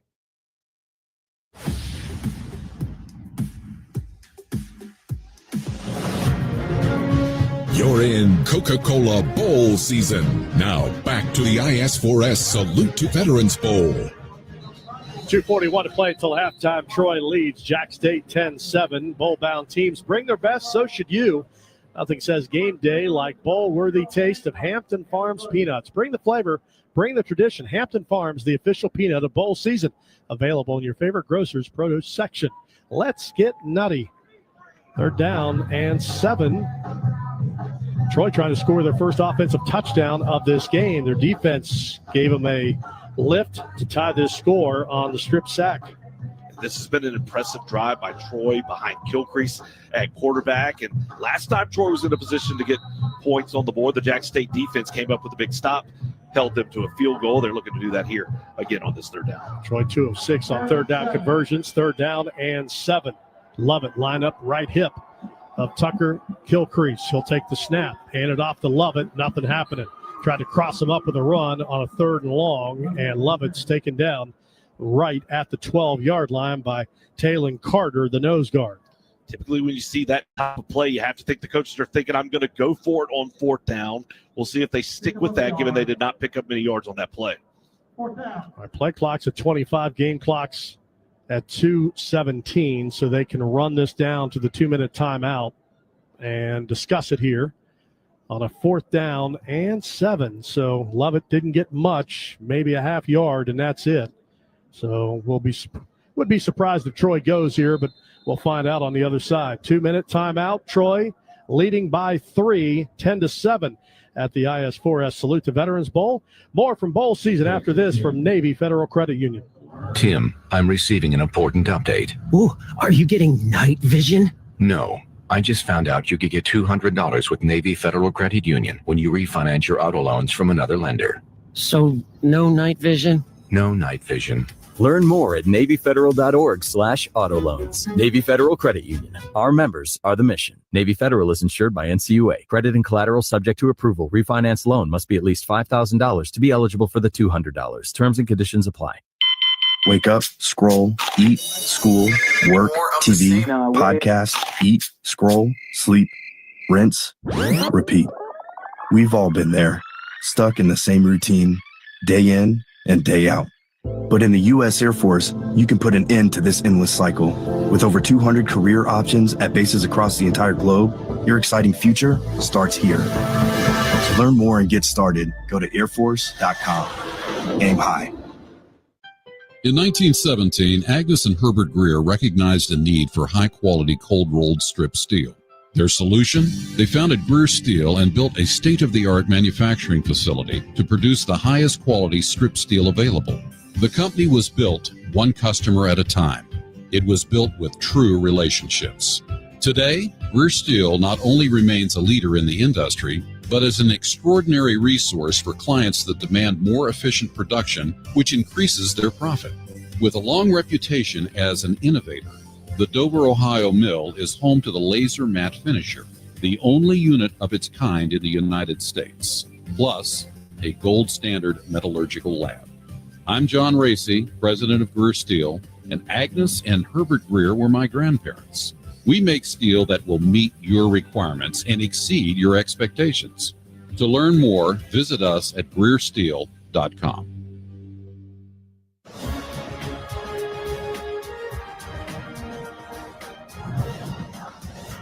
Two minutes to play until halftime. Troy facing a 4th and 7 ball at the Jack State 12, leading 10-3.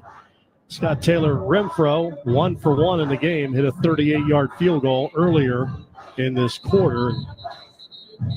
Chad, you made a great point on that 3rd down run. I think they were hoping to maybe get 3-4 yards there and then go on 4th down, but Lovett got stuffed. So it's a 4th and 7 field goal unit comes out. It made the decision a lot easier after that short gain, although obviously they wish they were making that decision to go on 4th. Tonight's coverage presented on Bowl Season Radio by Navy Federal Credit Union. Our members are the mission. 30-yard attempt for Scott Taylor Renfro. Righty. Ball in the near side hash. A little bit of an angle for him to deal with here on a 30-yard attempt. Waiting the long snap to try to give Troy a 6-point lead with 2 minutes to go until halftime. Play clock at 15. Snap back, hold down, kick on the way, and Renfro just did sneak that one in the right side upright. Got under the ball a little bit, got good hang time, not exactly what you're looking for on a field goal, but he sneaks it in, so that's a hell of a good field goal from Scott Taylor Renfro. Find hell of a good dips in stores near you. And if you're Troy, you look at this first half, you're very pleased with the way that you were able to respond, the way we were able to come back to take the lead in this ball game, but you feel like you left a little bit out there. You've had 2 opportunities to get into the red zone, potentially get points, and on both of those, you've only come up with 3, thus the 6-point lead. 13 straight unanswered points, however, for Jared Parker's Troy Trojans. Great coaching lineage, if you will, for Troy. If you look back over some of the guys they've had on the sideline, John Summerall, now at Auburn, Chip Lindsey, offensive coordinator at Michigan, Neil Brown, former West Virginia head coach, now recently named the head coach at North Texas. You go all the way back to Chan Gailey, the head coach of the Dallas Cowboys and Buffalo Bills. He led Troy to a Division II national championship back in 1984. All right, here's the kickoff from Patty McAteer. It's a driving low kick that's fielded at the 8-yard line on a return over the 20, out to the 23, and tripped up just over the 23-yard line on that return was Luke Gilbert. So some time left here and 3 timeouts for Caden Creel. For more on him, let's check in downstairs with Maria. Caden Creel's got a really cool story. He was one of 6 quarterbacks on the roster as an incoming freshman, and last December he looked around. He was the only one left in that quarterback room. Charles Kelly has a lot of trust in him, and it started with that. He also noted his ability to improvise and make things happen on offense. You've seen that a couple times in the first half. He's going to look to do a little bit more of that after halftime as well. I'm going to start with a run here out to the 25-yard line on that give to Lando, who got the start tonight. He'll pick up about 2 yards. Clock will wind 1:37. Again, Jack State has 3 timeouts. And Troy has no timeouts. So for Jack State, obviously you'd love to go try and get some points, but more importantly, you don't want to give Troy the ball back. So they choose to run the ball there on first down and let the clock continue to roll under 1:30. And the Gamecocks get the ball to start the third quarter after deferring to start the game. Here's a pass over the middle, a sliding catch. Caught DeAndre Johnson at the 41-yard line. He had the big catch, wiped out on an OPI on the last drive. That one is a little hook slide job out to the 40 and a first down. Clock starts again, 1:15 to play. Creel looking to deal. He's in the pocket, and he is going to break free, running all the way back to the 25-yard line. Surveying, just needs to unload it, and he does as he throws it to the popcorn vendor, far sideline. Good pressure in the backfield by Troy. Creel did a great job of avoiding the sack. There were a couple of white jerseys in the backfield, had a chance to get him. He avoids the tackle. He jumps up, runs back to his left, looks for a receiver downfield, and then ultimately just throws it away to get to second down. Donnie Smith, who's one of the best pass rushers in the nation, leads the Sun Belt in sacks. He just fell off him. Second down and 10. Creel in trouble again, spinning again. Smith chasing, and this time he doesn't miss the sack. He'll get him down back at the 24-yard line. A big loss on the play. 11th sack on the season for Donnie Smith. Cam Curry was also in the backfield getting pressure, and then Smith came in there to finish it up. And Creel does a good job avoiding the sack, moving around, dancing, but ultimately Smith, great pursuit, continuing to fight. He's able to bring him down. Third down and 25, so that stymies the drive. Snap back to Creel. He looks, again, Chase setting up a screen. Got a wall of blockers out to the right, and just tripped up is Lando as he crosses the 35 to the 36-yard line by Jamal Williams. And again, the clock winds. Troy can not stop it. They're out of timeouts. Jacksonville State can run the clock out, and that's what they intend and indeed will do. Clock down to 3 seconds. 13-7. Troy with 13 unanswered points after that early quick start on the opening drive for Jack State, where Caden Creel found Brock Reckensteiner wide open at the goal line to take a 7-0 lead. But since then, Troy has answered right back with a defensive touchdown and a pair of field goals, and that's where we find ourselves here at halftime. 13-7. Let's check in with Maria. She has Charles Kelly. Coach, your identity on offense is to run the football, and without Cam out there, you've had to be a little bit creative. How can you go back to what you want to do on offense? Yeah, I mean, I think we've had some runs. We did a good job on the first drive. Missed a couple of blocks right there. I think our backs are good. We'll have a chance to do some things, but we got to clean things up, keep the drives going. Troy, with a little bit of momentum heading into halftime, how do you come out of the locker room firing on all cylinders? Actually, I think we got the momentum. We held them to 2 field goals right there. It's a 1-score game. We get the ball. Hey, we score. Yeah, I think we got the momentum when we held them to a field goal. Coach, thanks. Good luck in the second half. Thank you. All right, thanks, Maria. Charles Kelly, first-year head coach for Jack State.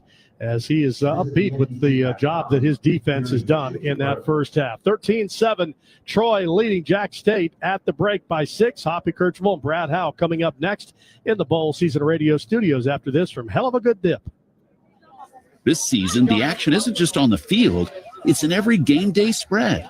Hell of a Good dips bring bold flavor to every tailgate, made for dunking, scooping, and celebrating every big play.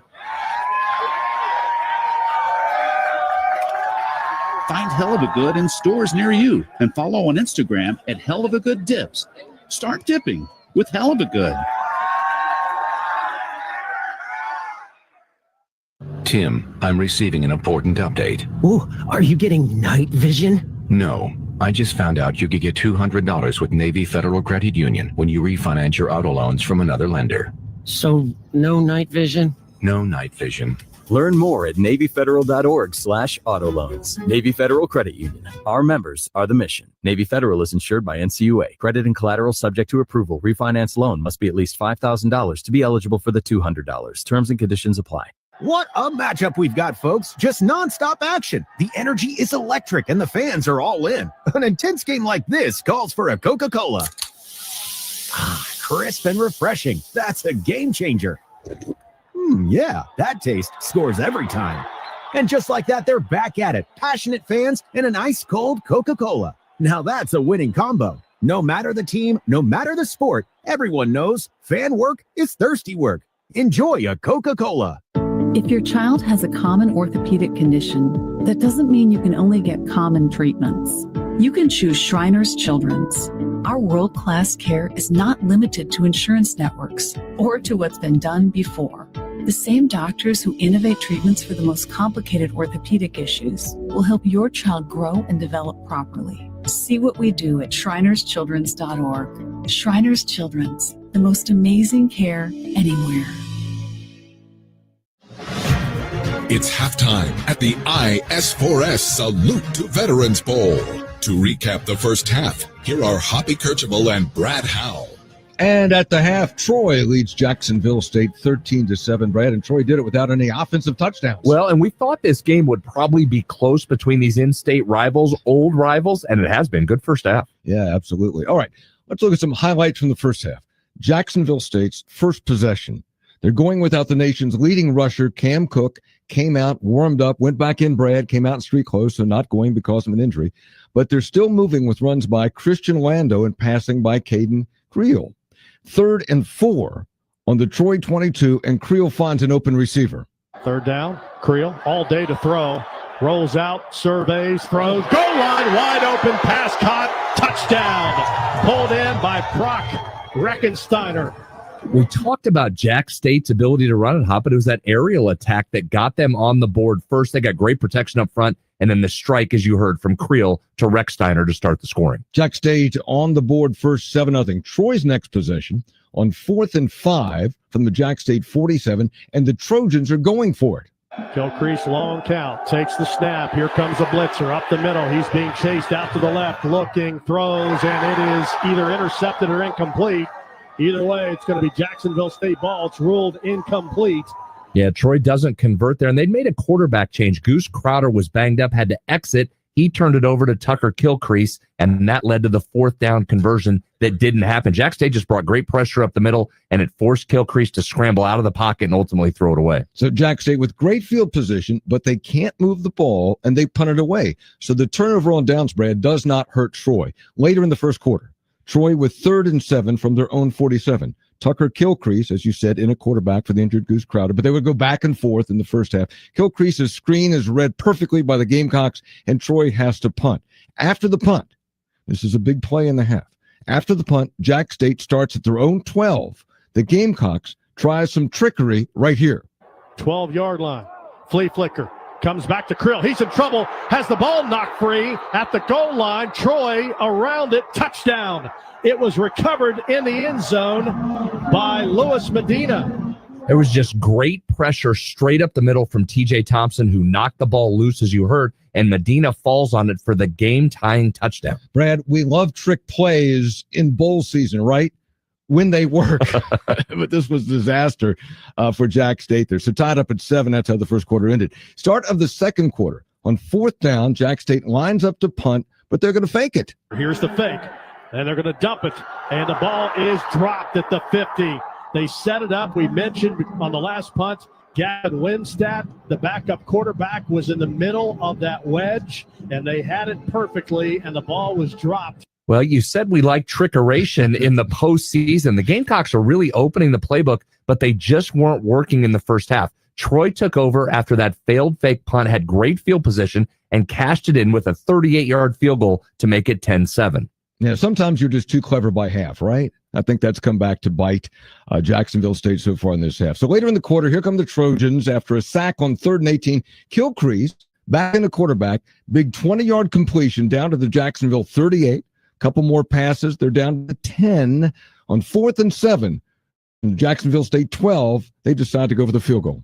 Waiting the long snap to try to give Troy a 6-point lead with 2 minutes to go until halftime. Play clock at 15. Snap back, hold down, kick on the way, and Renfro just did sneak that one in the right side upright.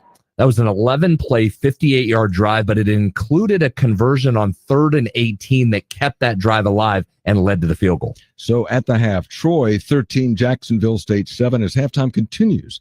This is the IS4S Salute to Veterans Bowl on Coca-Cola Bowl Season Radio. I'm a firefighter. A teacher. I'm a farmer. I'm a barber. A waitress. A mom. We're all part of your community. Every day we move in and out of each other's busy lives. It's easy to take for granted all the little moments that make up our everyday. Some are good, others not so much. That's life. It's when you experience a moment of uncertainty, something or someone's behavior that doesn't seem quite right. These are the moments to take a pause.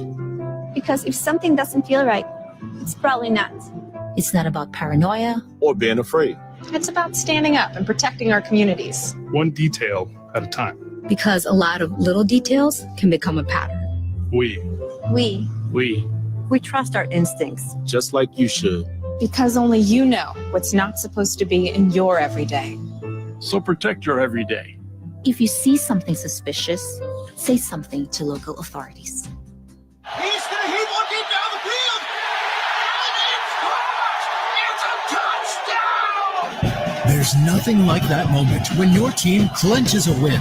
The Friday night lights, all those Saturday tailgate traditions, hours in front of the TV on Sunday. Football means tradition. Whether you played or cheered along, the feeling of game day never ends. Join the community and celebrate the game. Follow us on Facebook, Twitter, and Instagram at Football Matters.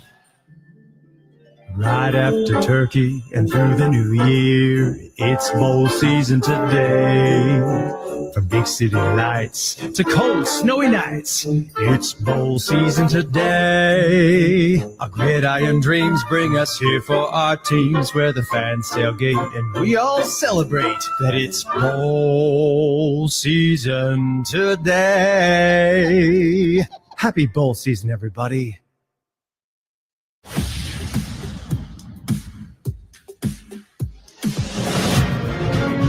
Coca-Cola Bowl Season radio coverage of the IS4S Salute to Veterans Bowl is presented by Navy Federal Credit Union. Our members are the mission.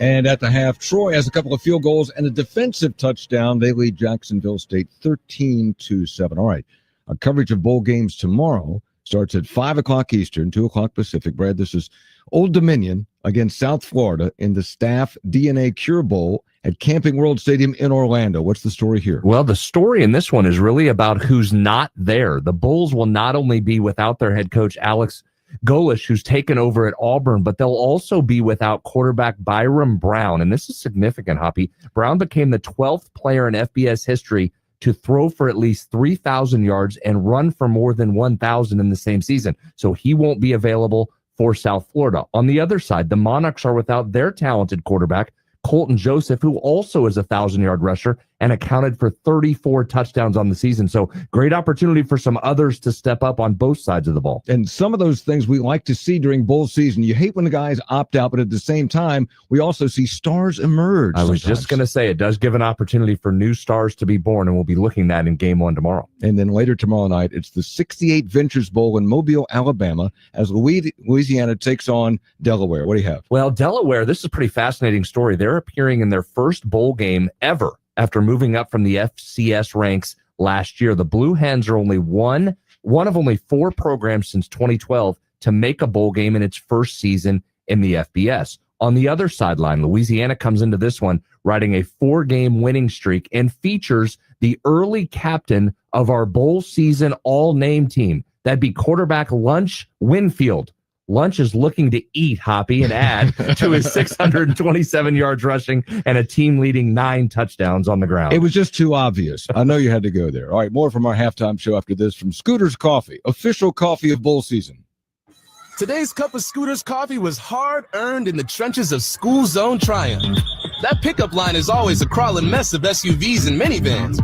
But you timed it perfectly, getting there precisely between long-waiting early arrivers and last-minute moms.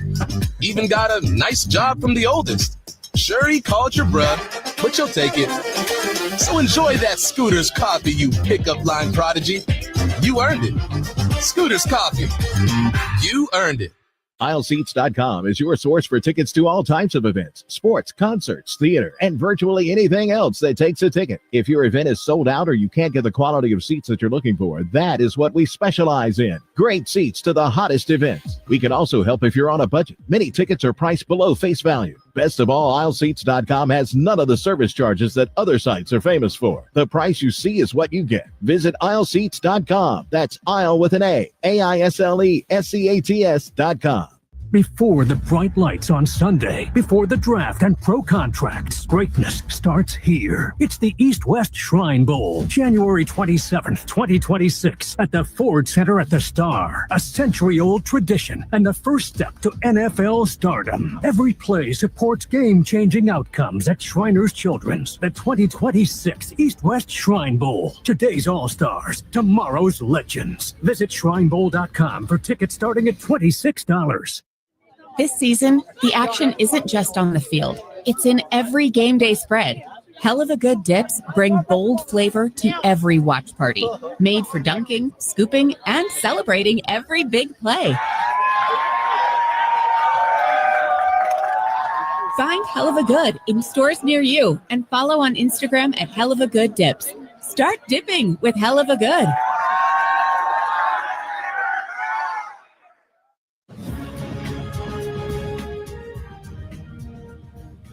Back at the Coca-Cola Bowl Season Radio Studios, Hoppy Kercheval with Brad Howe.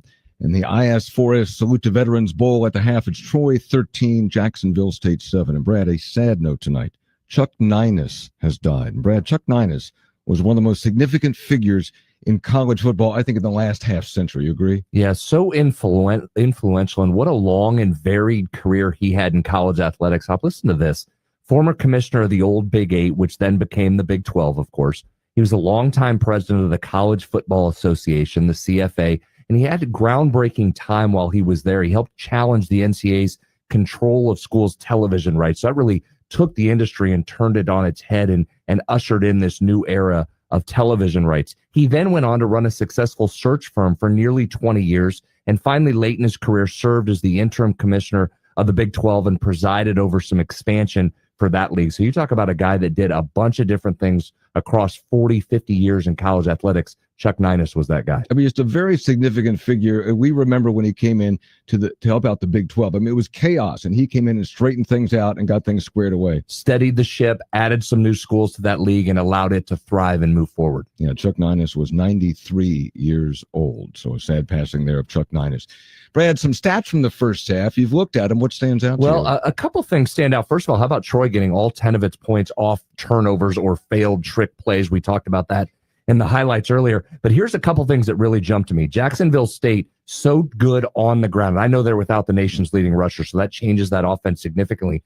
But minus 11 rushing yards in the second quarter. A lot of that due to sacks, but minus 11 rushing yards in a quarter. You don't say that often for the Gamecocks. they averaged just 1.5 yards per carry in the first half. And the final stat that jumps to me, time of possession, Right. normally a Jacksonville State stat, Troy heavily in front there with about 7 extra minutes of possession than what Jacksonville State What do had. you think these coaches are saying to these teams at halftime? Well, I think if you're Jacksonville State, even that all that has gone wrong and the defensive touchdown from Troy, I think you heard the message there going into halftime from Coach Kelly. He just says, hey, listen, we're only down 1 score right here. That's 1 drive, and we're right back in it. If you're Jared Parker and Troy, just keep doing what you're doing, find some success throwing the football, and have that defense keep making plays. Halftime, Troy leads Jacksonville State 13-7. We'll return to the Crampton Bowl in Montgomery, Alabama in 2 minutes to rejoin Travis Jones, Chad Pilcher, and Maria Martin. This is Coca-Cola Bowl Season Radio, and you're listening to the 2025 IS4S Salute to Veterans Bowl. This is an Xbox, and this is an Xbox that takes calls. This is an Xbox when you need a study break. This is you enjoying seamless gaming on the go with the new ROG Xbox Ally. And this, that's a beatbox. To recap, this, and this are all Xboxes. And this is you gaming wherever, whenever, however. That's an achievement unlocked. The choice is yours. Play Xbox on your favorite Xbox device. Lockheed Martin's vision of 21st century security means preparing to make split-second decisions with certainty. Because whether your mission is over land, on the sea, through the air, in outer space, or cyberspace, our mission is to help you detect the threats, connect the tech, and protect what matters most in every domain of operation. Lockheed Martin, ensuring those we serve always stay ahead of ready.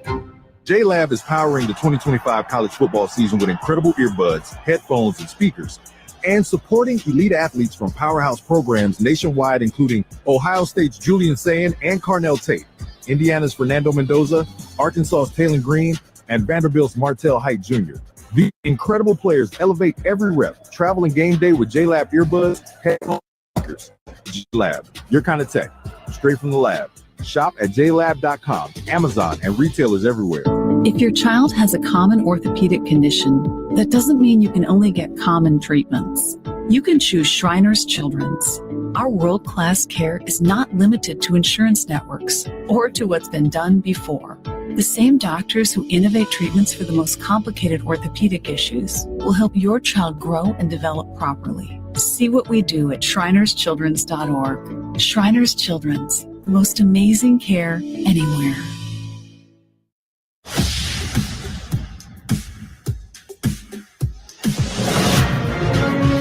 This is the IS4S Salute to Veterans Bowl. It's time for the second half kickoff. Once again, along with Chad Pilcher and Maria Martin, here's Travis Jones. 13-7, Troy leading Jack State by 6 here at the break. Welcome back to Montgomery, Alabama on a chilly Tuesday night. 39 degrees here in the state capital of Alabama, and a 6-point lead for Troy at the break. And key number in that first half, Chad, to me, is offensive rushing for Jacksonville State. Came in one of the best rushing units. Of course, Cam Cook leading the nation.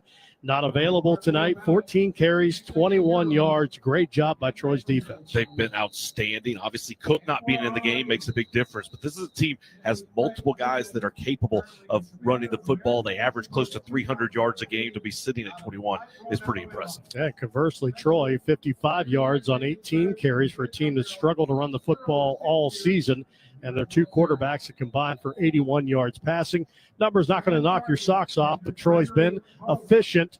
They would like to have maybe another touchdown instead of 2 field goals, but have a 6-point lead here at halftime. Yeah, they've had opportunities, but they've been able to stymie the momentum that Jacksonville State had. They've taken it back, and really they have a lot going in their favor as they come into the second half. Halftime stats brought to you by Genius Sports, a global leader in sports technology. Third member of our broadcast team tonight, Maria Martin, has checked in and caught up with the head coach of Troy, Jared Parker. Coach, you told us earlier this week your run defense would be critical in this one. You've held Jacksonville State to 21 yards on the ground in the first half. How pleased are you with your defense's performance so far? I would say ecstatic. Like, for us to put them at that number and where this is, and it's how we have to play right now, right? We know we've got to play through our defense to finish this season out. they've been great, especially after possession one, and we'll need the same effort from them to finish it out. 2 trips for your offense in the red zone, but you had to settle for field goals there. How do you get more out of them in that area? Yeah, we're going to have to be cleaner. I think really, honestly, it's more second down plays. We're going to have to be a hair more aggressive. We've got to manufacture touchdowns down here if we're going to finish it. Coach, thanks. Good luck the second half. Thank you very much. All right, head coach Jared Parker and his defensive coordinator, Dante Wright, has to be tickled pink with the way his defense has played in the first half. I think Coach Wright's had a great plan.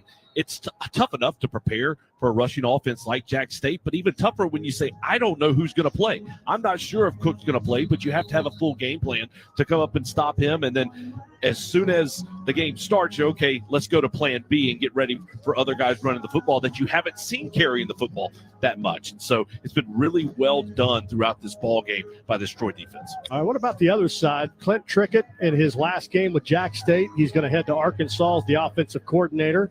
What do you do if you're on the Gamecock side of things offensively here in this third quarter? You've got a quarterback that's been successful, but the run game has not been. The run game has not done anything. I think you have to stick with it, though. They've done a good job of taking some shots down the field, and I think you'll see several more of those as the game goes along. All right, McAteer's kickoff sails into the end zone for the touchback. Ball will come out to the 25-yard line. So again, Cam Cook came out, the TCU transfer, and did not go through warm-ups, but was dressed, went back into the locker room, came out in street clothes. So his junior season has come to an end with 1,659 yards rushing, 16 touchdowns on the year. Needed 130 here tonight to set the single-season rush record to beat Troy Maine Pope's mark that was set in 2015. So it's been kind of running back by committee in his stead here in that first half. First snap of the third quarter. It's going to be a throw as Creel whips it out to the left, and the pass is caught by DeAndre Johnson, who had a good first half, and he's wrestled down at the 41-yard line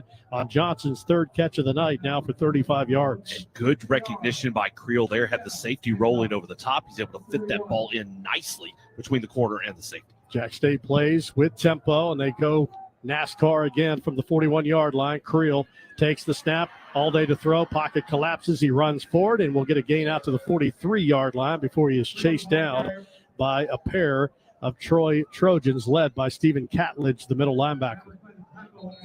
And you see there just nowhere to go with the football down the field for Jack State. It looks like Elijah Davis is down on the field for Troy. He took some incoming fire. His own teammate hit him as that play was finishing. That was Stephen Catledge. It bumped into him as the play was coming to an end after a 4-yard scramble for Caden Creel. And they'll get Davis rolled over to his back and take a closer look at the senior from Wagner, South Carolina, former South Carolina Gamecock, now playing against the Gamecocks tonight of Jack State in a bowl game. He also went through East Mississippi Community College. As they tend to him at the 42-yard line, ball sits at the 44, and Davis says, I'm A-okay, jumps to his feet, and he'll walk off under his own power after a gain of 3 on first down, second down and 7. And really foreign territory for Jack State. This team that's run the ball over 600 times on the season, so you cannot afford to abandon the run, but you may see them run some of the short passing game, maybe do some throw the ball through the air as an extension of the run game to try to get something going and get the running backs out in open space. Christian Lando's been their most effective rusher tonight, 6 carries, 34 yards, long of 17. And he gets the handoff, trying to sweep to the right, now cuts it up the grain, takes it out to the 48-yard line on that carry, about 2 yards short of the lead stick, third down upcoming. Jordan Stringer again, the leading tackler for this Trojan defense, just read it perfectly, got into the backfield to make that stop. Jack State 2 of 6 on third down conversions. Third down and 3, 13:37 to play. Creel's ready. Shotgun sidecar to the right with a wing.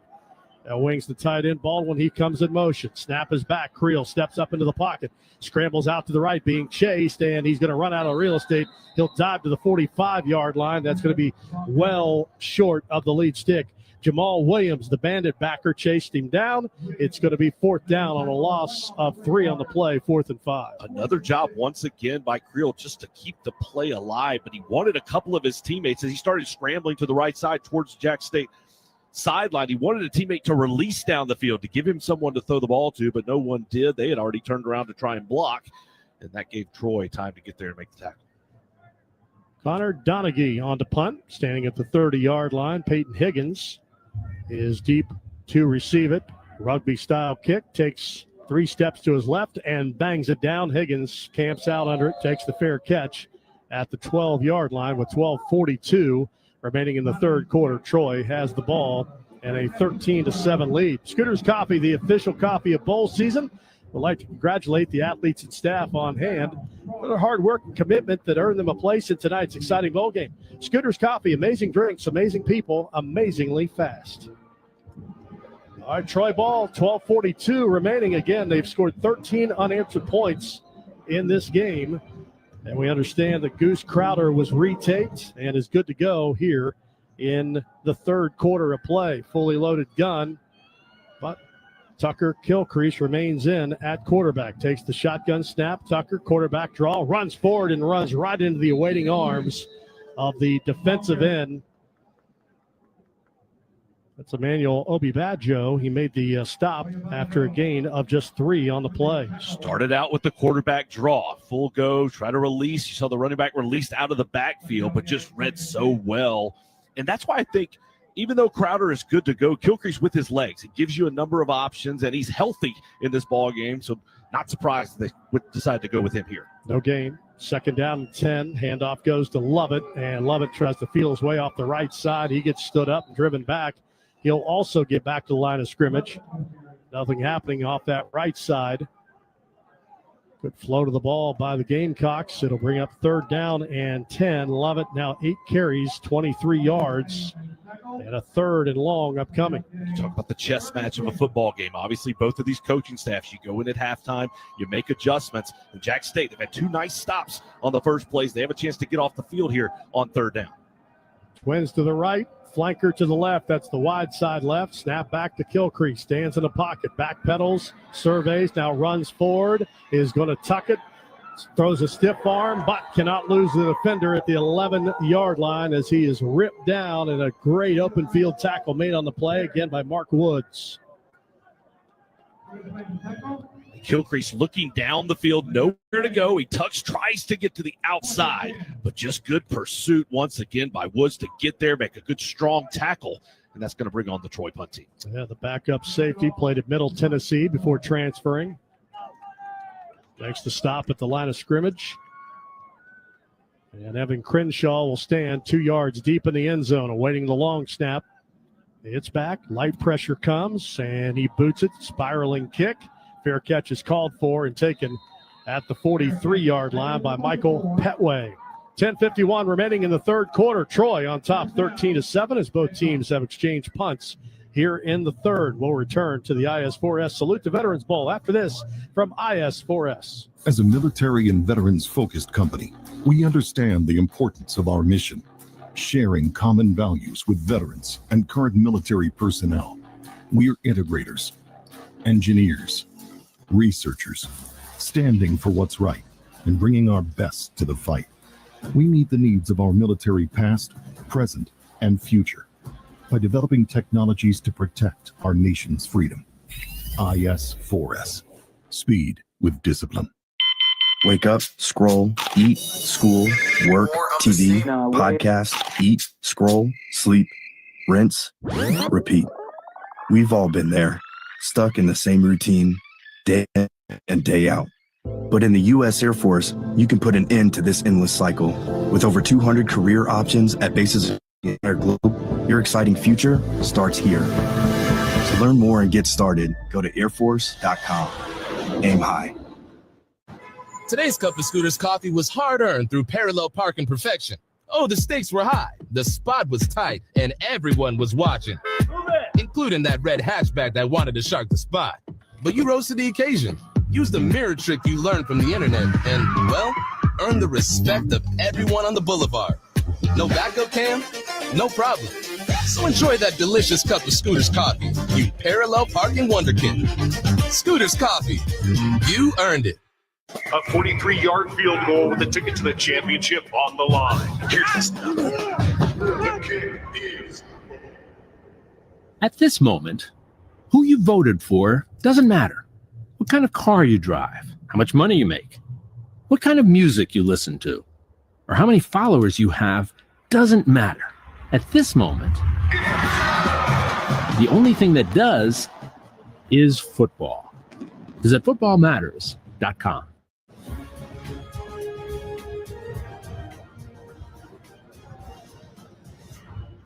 10:51 remaining in the third quarter. Troy on top 13-7. Welcome back to Montgomery. Pleased to be joined upstairs by Nick Carparelli, the executive director of Coca-Cola Bowl Season. Nick, welcome to Bowl Season. Best time of the year. It is for sure.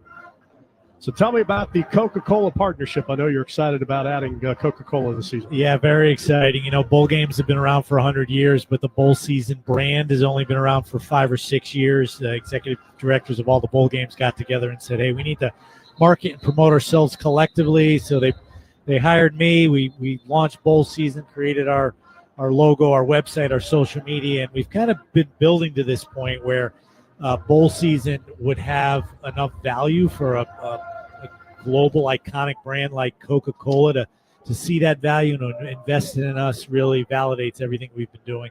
I'd hang with us here. Ball back in play on a 1st and 10 at the 44-yard line. Jack State, again, one lone touchdown on their opening drive of the game, but still just a one-possession game. Despite that, 13-7. Here's a boot. Creel rolling out. He is sacked back at the 36-yard line. Not fooled was Troy's defense, and an excellent job to stay home to get the quarterback to the ground by Jordan Perry, the spurback. It's going to be a loss back to the 35-yard line. And Jack State going fast, even despite the big loss on the play of 9 yards, 2nd down and 19. Second time Creel's been sacked in the game. Pistol set, handed up the middle. And running forward is Justice Savage, and he'll break a tackle. Nice gain out to the 45-yard line. And, Nick, you have the best job in America. How many bowl games you're going to attend this year? Yeah, I agree with you, by the way. I'm going to be at 8 bowl games this year. It's hard to get to all of them. I would say impossible to get to all of them, especially on December 27th when we have 8 in one day. They don't give me a private plane. I'd sure love to have one on that day, though. Yeah, maybe a quarter at 4 different.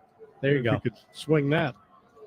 All right, 3rd down and 8 for the Gamecocks. Whip pass over the middle and down to the 46-yard line, pulled in by DeAndre Johnson right at the lead stick. And the side judge says move him. 1st down, Jack State. Big conversion there from Creel to DeAndre Johnson. This is the type of drive that Jack State needed to get going. They stalled out a little bit since that first drive. This is some nice momentum after having really nice field position to start this drive. 1st and 10, ball at the 46-yard line.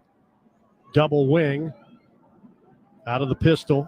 Creel's ready, takes the snap, hands the ball off, and veering off to the left is Andre Paul, and he'll take it forward for a couple yards down to the 45-yard line. Nick, this is a great bowl. Salute to veterans. They had the skydivers coming in before the game, bringing in all the branches of the military flags and the American flag. They just do such a nice job here in Montgomery with this bowl. They really do, and such a great concept around honoring our veterans. Salute them, no pun intended, and really just a great turnout here for this game.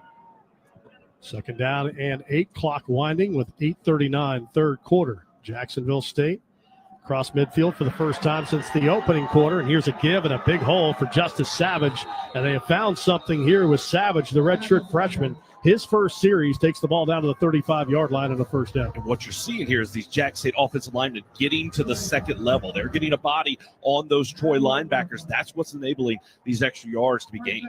Gain to the 35-yard line. Troy trying to counter with 4 fresh defensive linemen as they rotate in, including Lewis Medina, who had the fumble strip sack recovery for a touchdown for Troy in the first half. 1st and 10. Gamecocks 35-yard line. Feeds Savage again. He dances in the hole, tries to get outside, and is dropped at the 33-yard line after a gain of 2. Another strong tackle by Stringer, who just continues to add to his total. Dick, what's up next for you? Well, I'm headed to Mobile tomorrow for the 68 Ventures Bowl. I'll go on to Tampa for the Gasparilla Bowl on Friday, and then home for Christmas. So that's getting three of my 8 bowl games out of the way before Christmas. That sounds good. A lot of our crew will be with you in Mobile tomorrow night. Here's a flip coming around on the reverse. Johnson, and he cannot get around the edge as he's taken down at the 34-yard line on another beautiful open field tackle made on the play by Devin Lafayette. He's been everywhere tonight. Flying around, but you like to see the aggressive play calling by Jack State there, but even better read by the Trojan defense. Here's a 3rd down and 9. 7-minute mark, 3rd quarter. Big possession down here for Jack State. Down by 6, 13-7. Caden Creel has them lined up.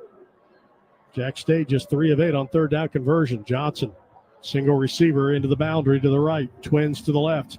Creel takes the snap. He looks to the Twins, fires it over the middle. The pass is broken up, looking for Gentry, and he got hit and separated from the football. And a nice solid shot by Kalino Levine. Breaks it up. It's going to be 4th down and 9. Has a deep slant across the middle of the field. Just an incredible read. Come up, make a big hit to knock that ball loose. All right, extra point, or rather field goal, 51-yard attempt.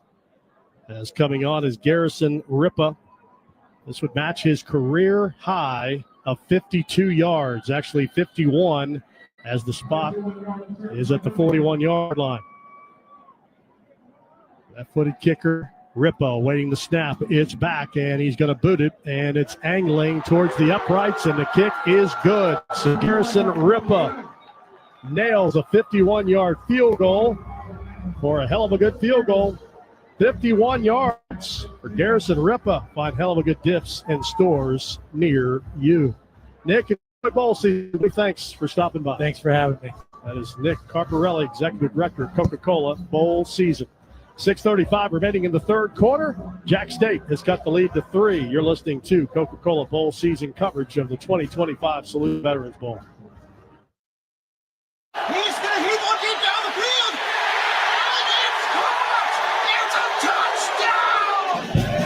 There's nothing like that moment when your team clenches a win. Bragging rights, the electric feel of the crowd, your fight song filling the stands. Whether it's Friday Night Lights or waking up on Saturday ready to tailgate, or the hours of excitement of watching games on Sunday. Football means tradition. It's synonymous with the fall. Whether you played, cheered, performed in the band, or just like to try your hand at armchair quarterbacking, the feeling of game day never ends. Imagine life without football? You can't. And why would you want to? Football is a powerful motivator for all who take part.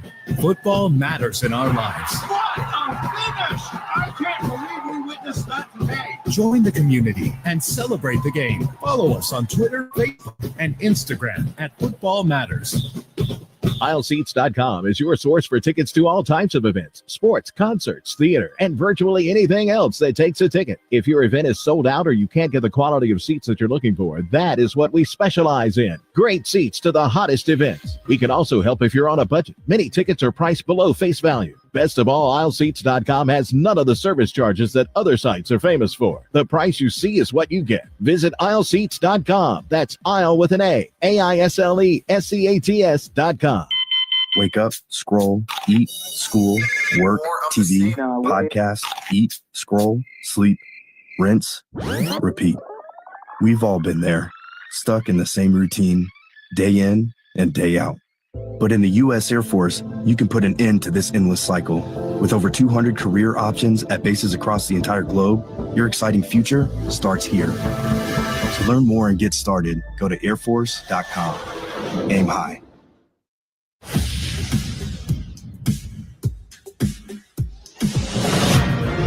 You're listening to the IS4S Salute to Veterans Bowl from Coca-Cola Bowl Season Radio. Garrison Ripa, 51-yard field goal, just 1 yard short of his career-long 52, which also tied a Jacksonville State school record. Good drive there for the Gamecocks to get on the board, 13-10. Let's pause 10 seconds for station ID. This is the 2025 IS4S Salute to Veterans Bowl from Coca-Cola Bowl Season Radio for First Team.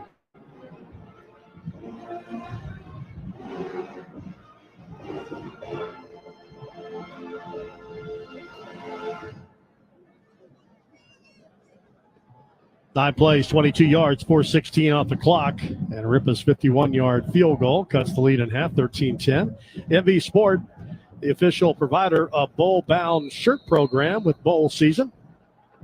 And now Ripa ready to kick it away to the Trojans. A bit of a defensive struggle brewing in this one. We They've had 3 field goals combined. Ball's going to be returned off the Ripa kick at the 1-yard line over the 10-15. Cutting out to the right. Here's Epps over the 20, 25, 30, 35, 40, 45, 50. Takes it all the way across the 40 down to the Jacksonville State 20-yard line. DJ Epps with by far his longest kickoff return of the season. Had been 38. That goes 64 yards. Special teams so important in bowl games. Epps did a great job of hitting the hole, getting to the outside, showed the speed, and puts Troy in the red zone just like that after Jack State had done a great job. Get points, cut the lead down to 3, and then a huge answer by Troy on the kickoff return. Ball down to the 20-yard line. As Chad mentioned, 1st and 10. Roman Mothershed lines up wide left to the formation right along with the wing. And a handoff, and Lovett is tackled by his own quarterback on the handoff as Tucker Gilcrease kind of caught him on the leg, and he stumbles forward for a loss of a yard. Showed that run option look, and Gilcrease just stepped on his foot, and he fell down. Don't know how many yards were potentially there, but that play was over before it started.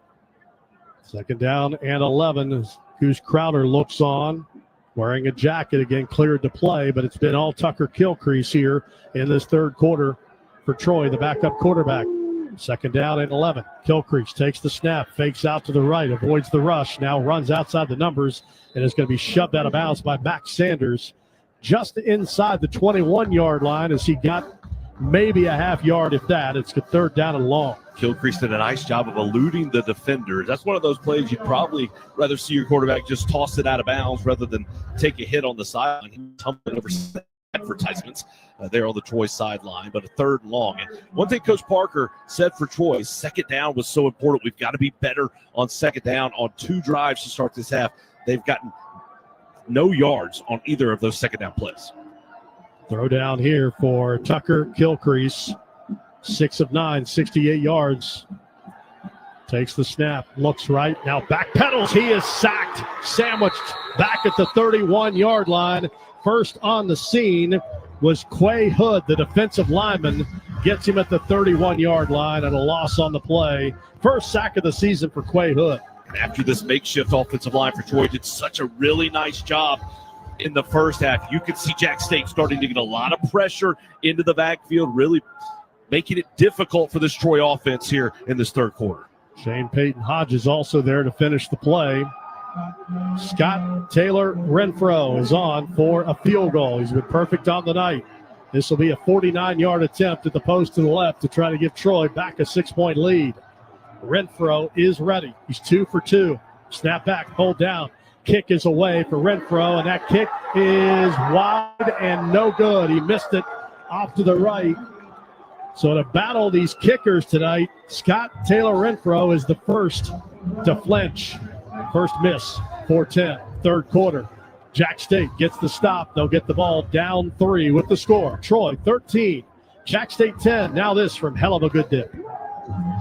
This season, the action isn't just on the field, it's in every game day spread.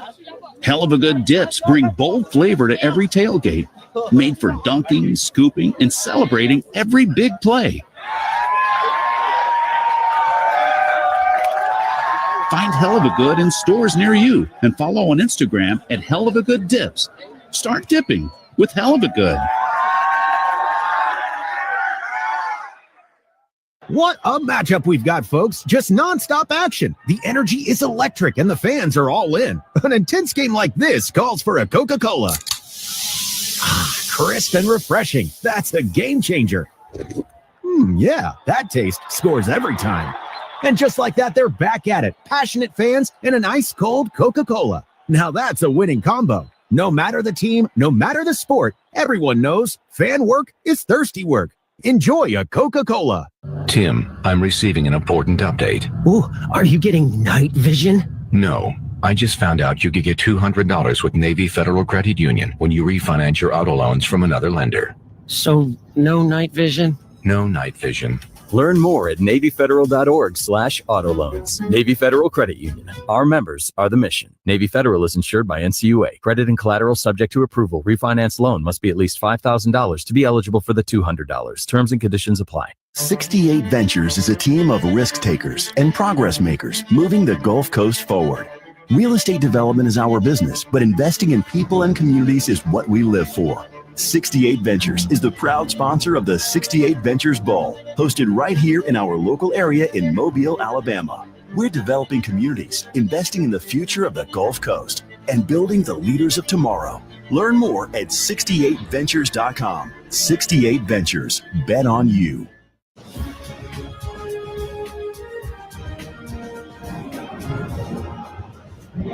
Jack State's defense gets a stop. 49-yard field goal. Renfro no good. 13-10. Check in downstairs with Maria. Field goal by Troy. All of the Jacksonville State players running to the sideline with a newfound energy. Saw the assistant coaches pumping up every single guy as they were headed to the bench, and they said, this is exactly what we need. In fact, several of them said that series was huge. Make sure you build upon that. And we got ourselves a ball game. Yeah, not a turnover, but works just as good after they gave up the 64-yard kickoff return down to the 20-yard line, and Troy went in reverse from there. All right, Gamecocks with the ball, down 3, 4:10 remaining in the third quarter. Fully loaded gun, handoff straight up the gut, and running forward is Andrew Paul, and he will muscle out about 3 yards to the 34-yard line. Short gain. Tonight's coverage of Bowl Season Radio presented by Navy Federal Credit Union. Our members are the mission. All right, Jack State, 39 net yards rushing on the night, just 1.6 yards per carry. Motion out of the backfield. Creel takes the shotgun snap. One-on-one coverage going deep, looking for Johnson. There was a little tug at the end of that pass. No flag, and it'll be incomplete.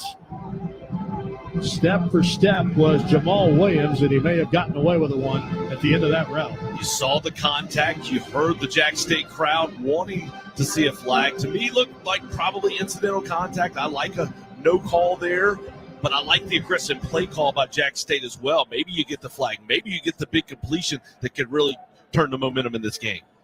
This third down, both teams have struggled. They've combined for just 5 of 18 on third down conversions tonight. Motion to Twins to the left, Twips to the right, snap to Creel. He's under pressure. He evades the rush, running out to the right, throwing across the center of the field. Pass caught, pulled in by Johnson. He dances in the secondary and will be pulled down at the 41-yard line. Creel with a strike, and Johnson, a former Rutgers Scarlet Knight from upstate New York, makes the catch, and it's a big gainer. Jack State very quickly back to the line of scrimmage, ready to snap the ball.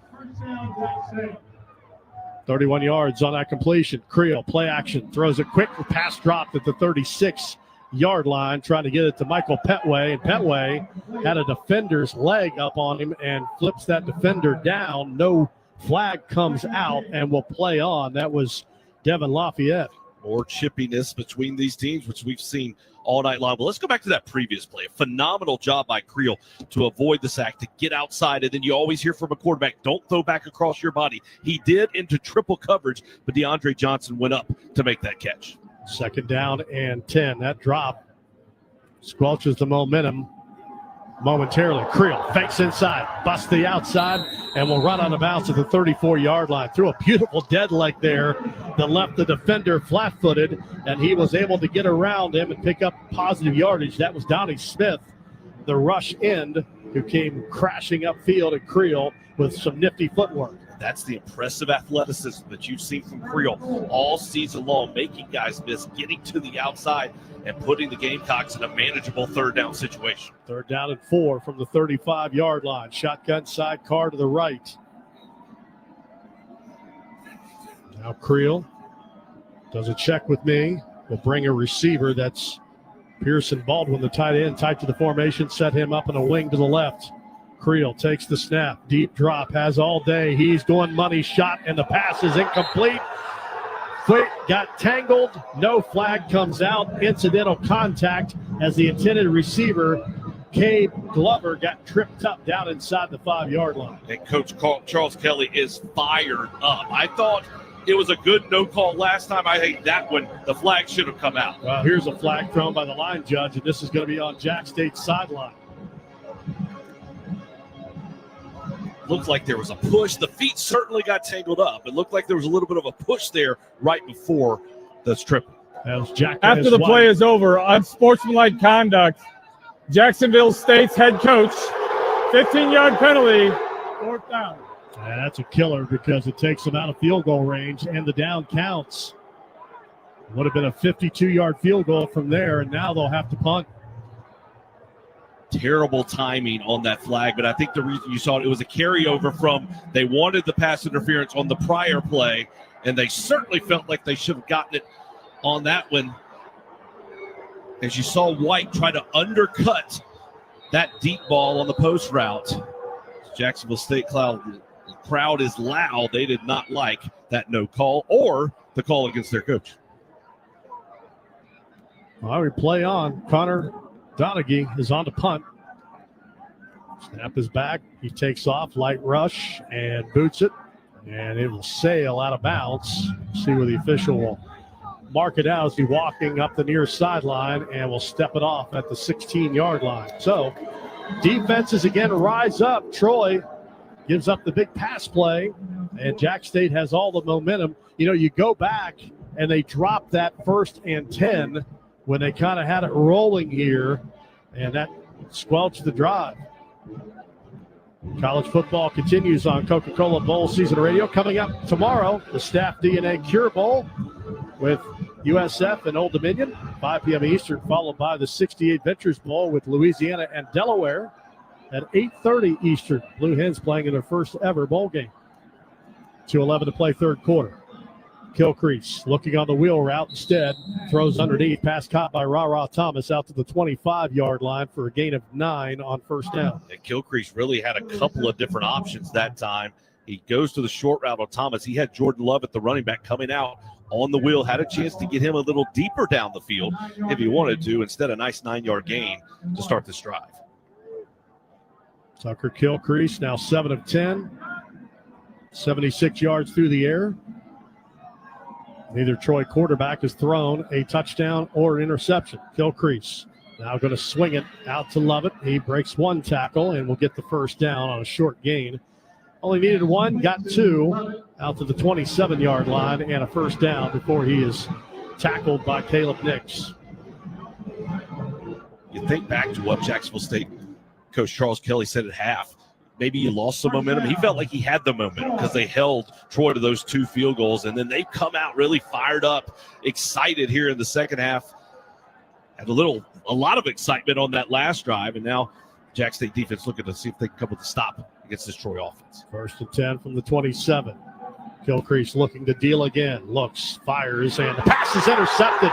Never saw the linebacker at the 47-yard line, and it is picked off by Jacksonville State on the first interception throw. That's Ian Mitchell, the freshman linebacker, with his first career interception. And Mitchell just dropping back into zone coverage, and you've said it right. Kilcrease locked in on his receiver. He was going there regardless and didn't see the defender come underneath for what was an easy interception. 50 seconds remaining in the third quarter, and the pick for Tucker Kilcrease, his 5th interception thrown on the season. That zone coverage, just never saw the linebacker. Floating back along the sideline. Mitchell with the pick. Jack State takes over at the 47, first down and 10. Snap back, double pass.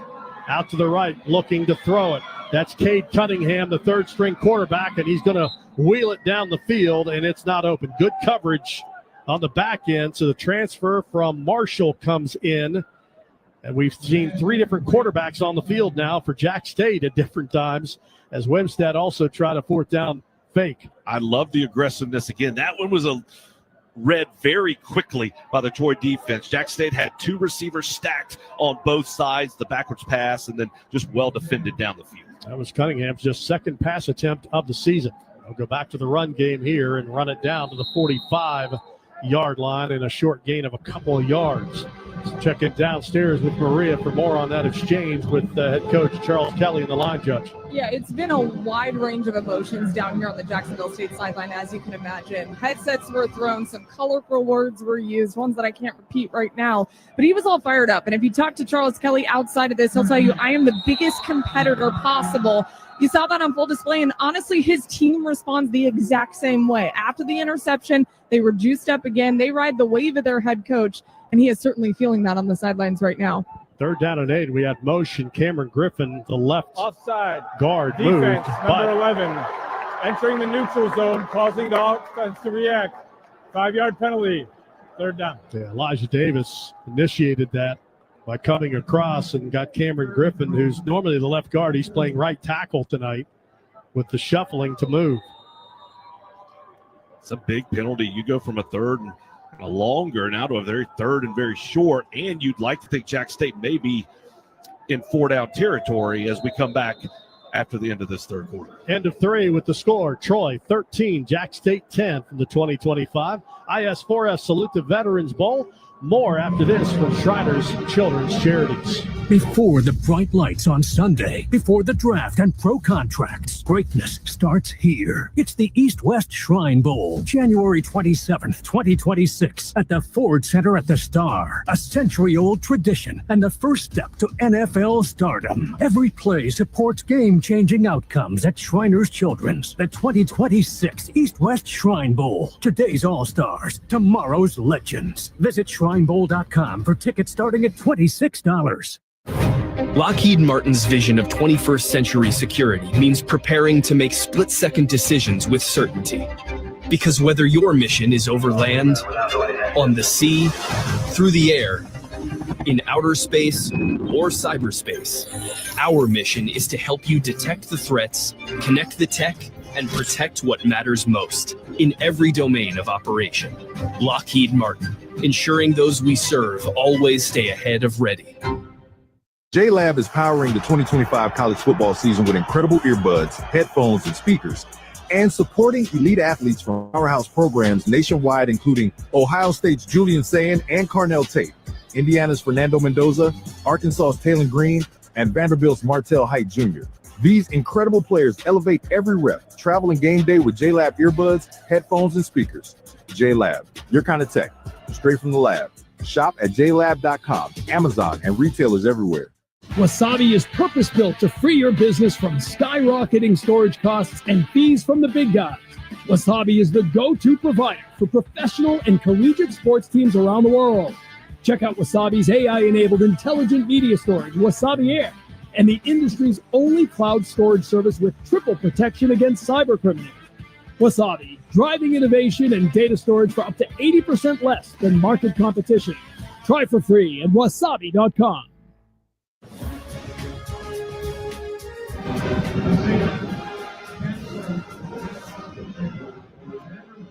Start of the 4th quarter, 13-10. Troy leading Jack State by 3. Tonight's coverage of Bowl Season Radio presented by Navy Federal Credit Union.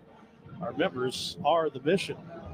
Jack State trying to win their first bowl game since the New Orleans Bowl win back in 2023. There was one on a last-second field goal by Garrison Ripa, and Ripa could be big on this drive. They can get him into field goal range here, facing a 3rd down and short. And for Jack State, they haven't run the ball obviously nearly as effectively as they're typically have done, but they're sticking with it, kind of continuing to fight and move forward. And that's what you have to do for offensive coordinator Clint Trickett. Obviously, in his last game, calling plays here for Jack State as he'll move on to Arkansas after this one. Jack State, 258 yards rushing coming in first in the Sun Belt, 4th in the nation. Total net rushing tonight. That's been the story here. Just 50 yards on 26 carries, 1.9 yards per rush. So, typically this would be a give it to Cam Cook on 3rd down and 3 and let him get you 4 or 5 yards and a first down, but they can't rely on that run game tonight. Troy defense has done an outstanding job, and they've, been a unit that is against the rush this season. Not been great, 182 rather, 110th in the country. Third down and 3. Creel has them lined up. Opening play of the fourth quarter. Snap to Creel. Straight quarterback run, and he'll take a hit, and he is going to fight forward on a tough guy run inside the 35. He'll drive to the 32. Creel took a shoulder shiver from a defender and was able to fight off that and pick up the first down as Elijah Davis finally got him off his feet at the 33. And you love to see that kind of run by any ball carrier, much less a quarterback, going in there, lowering his shoulder, taking a lick, continue to fight forward, picking up another 5 or 6 yards, and now we have a Troy defender down on the field. That was Justin Poe, who came over, the junior from Mobile, Alabama, that applied the hit, and he just bounced right off of that. David Daniel Sissavon was injured on the play, the transfer from Georgia, and it's a first down run down to the 32, and I think it's been a story here. Creel hasn't run a lot, but he's been effective. He's been elusive when he needs to. You could see the speed. You can see the elusiveness. You can see the power when he needs to use that as well. And that's the key, is you may not run for as many yards as you would like to, but it's can you make those plays in the key moments in the ball game, and that was one there. At first and 10, ball at the 33-yard line. Baldwin, the tight end, sets up right side of the formation. Strength is that way. Trips out wide to the left. And the handoff between the tackles and Lando. Will take the ball down to the 28-yard line for a good gain on first down. And what you're starting to see for Jack State is the ball carriers finishing the run. They're diving forward. They're fighting through tackles and picking up those extra yards after contact. It was Lucas Farrington who got that carry, his first carry of the night, the freshman from Atlanta, Georgia. And he'll get it again. Little crease, and that pile moves down to the 25-yard line for a gain of a couple on the play. Whistles will finally stop forward progress. And the Jack State fans down below wanted a call on Jordan Stringer, the linebacker, for a little extra push after the whistle. So Jack State's offensive line starting to get greased up here. Their offensive line coach, Rick Trickett, in his 49th season on the sideline, 23 players he's coached that played in the National Football League and 23 All-Americans. Not many who have done it better in the history of this game. Third down and a yard, wing to the left. It's a double wing left. Farrington takes the handoff, and he runs right into the teeth of the defense, and you'll have to try to move the pile forward. Cam Curry, the 305-pound junior nose guard, made the tackle, but Farrington, the freshman, able to muscle it out for a first down. That's 2 consecutive plays where you've seen this Jack State offensive line push the ball carrier forward, pick up another yard and a half. But when you add that together, that's the difference in picking up a first down and looking at a fourth down situation. Chips are down, and Jack State is going to their bread and butter, the run game. Stacked twins both ways. Farrington lines up in the pistol, takes a quick toss, and there's penetration off the edge. He's able to avoid that penetration, but run forward back to the line of scrimmage. Jamal Williams got him. Stringer was in there quickly and slowed that play up before Jamal Williams finishes it up. The Cincinnati Bearcat transfer to Troy holds that to a yard gain. And Cameron Griffin, the offensive lineman from Selma, Alabama, did a good job of getting out on the edge, giving just enough room to enable that play to move forward. Justice Savage just checked back into the backfield, lined up to the left of Creel. Motion by Petway across the formation. Going to hand to Savage, and he stumbles out of the block and will fall forward. That'll be a loss of a yard. Just tripped himself up as he falls right to the feet of Stephen Catledge, the middle linebacker. And here comes another third down and long for Jack State. This has been a problem for both these teams. They have stalled out in the red zone. That's what's happened every single time. And you want to convert these into touchdowns. We'll see if Jack State can come up with a play that's really eluded both teams tonight. 11:35 remaining in the fourth quarter. It's a third down and 9. Creel steps forward, barks instructions to his offensive line. Has trips out to the right, including Baldwin, the tight end. Take the snap. They're going to run it against the light box, and running forward is Savage. He breaks the tackle inside the 15, the 10, and he's down. Knee hit at the 9. First and goal. Love the play call from Clint Trickett. Got a spread look, light box. They ran against it, and it results in a first down. Troy dropped linemen out, expecting them to throw the ball down the field. They mix it up, go with the run, and a big first down conversion. First and goal, ball at the 9-yard line. Jack State, 57% red zone conversion this season, 10th in Conference USA. Ready to snap it off. Baldwin comes in a trotting motion across the formation. Handoff, Savage, massive hole, runs inside the 5, and he's going to be spun down at the 2-yard line. Second down and goal to go. Ran into the awaiting arms of Justin Poe, but they'll put him down just inside the 2, actually give him the 1. Second down and goal to go. Jack State trying to take the lead back. Good blocking to get up front, but the acceleration of Savage to get in the hole and get all the way down to the 1-yard line. Break the huddle quickly to the line. Andrew Paul's checked into the backfield. Direct snap to him. Paul dances to the outside, kicked out, blocked, and he will run it in for the Jack State touchdown. Andrew Paul puts the Gamecocks back into the lead with 10:06 remaining in the fourth quarter. Great job by Paul. Tried to go up the middle first. Nothing there. He bounces it out to the left side, gets into the end zone after an outstanding block by the tight end, Pearson Baldwin. Yeah, Baldwin came in motion and picked up the defensive end and opened up the bounce out for the former Georgia Bulldog, Andrew Paul.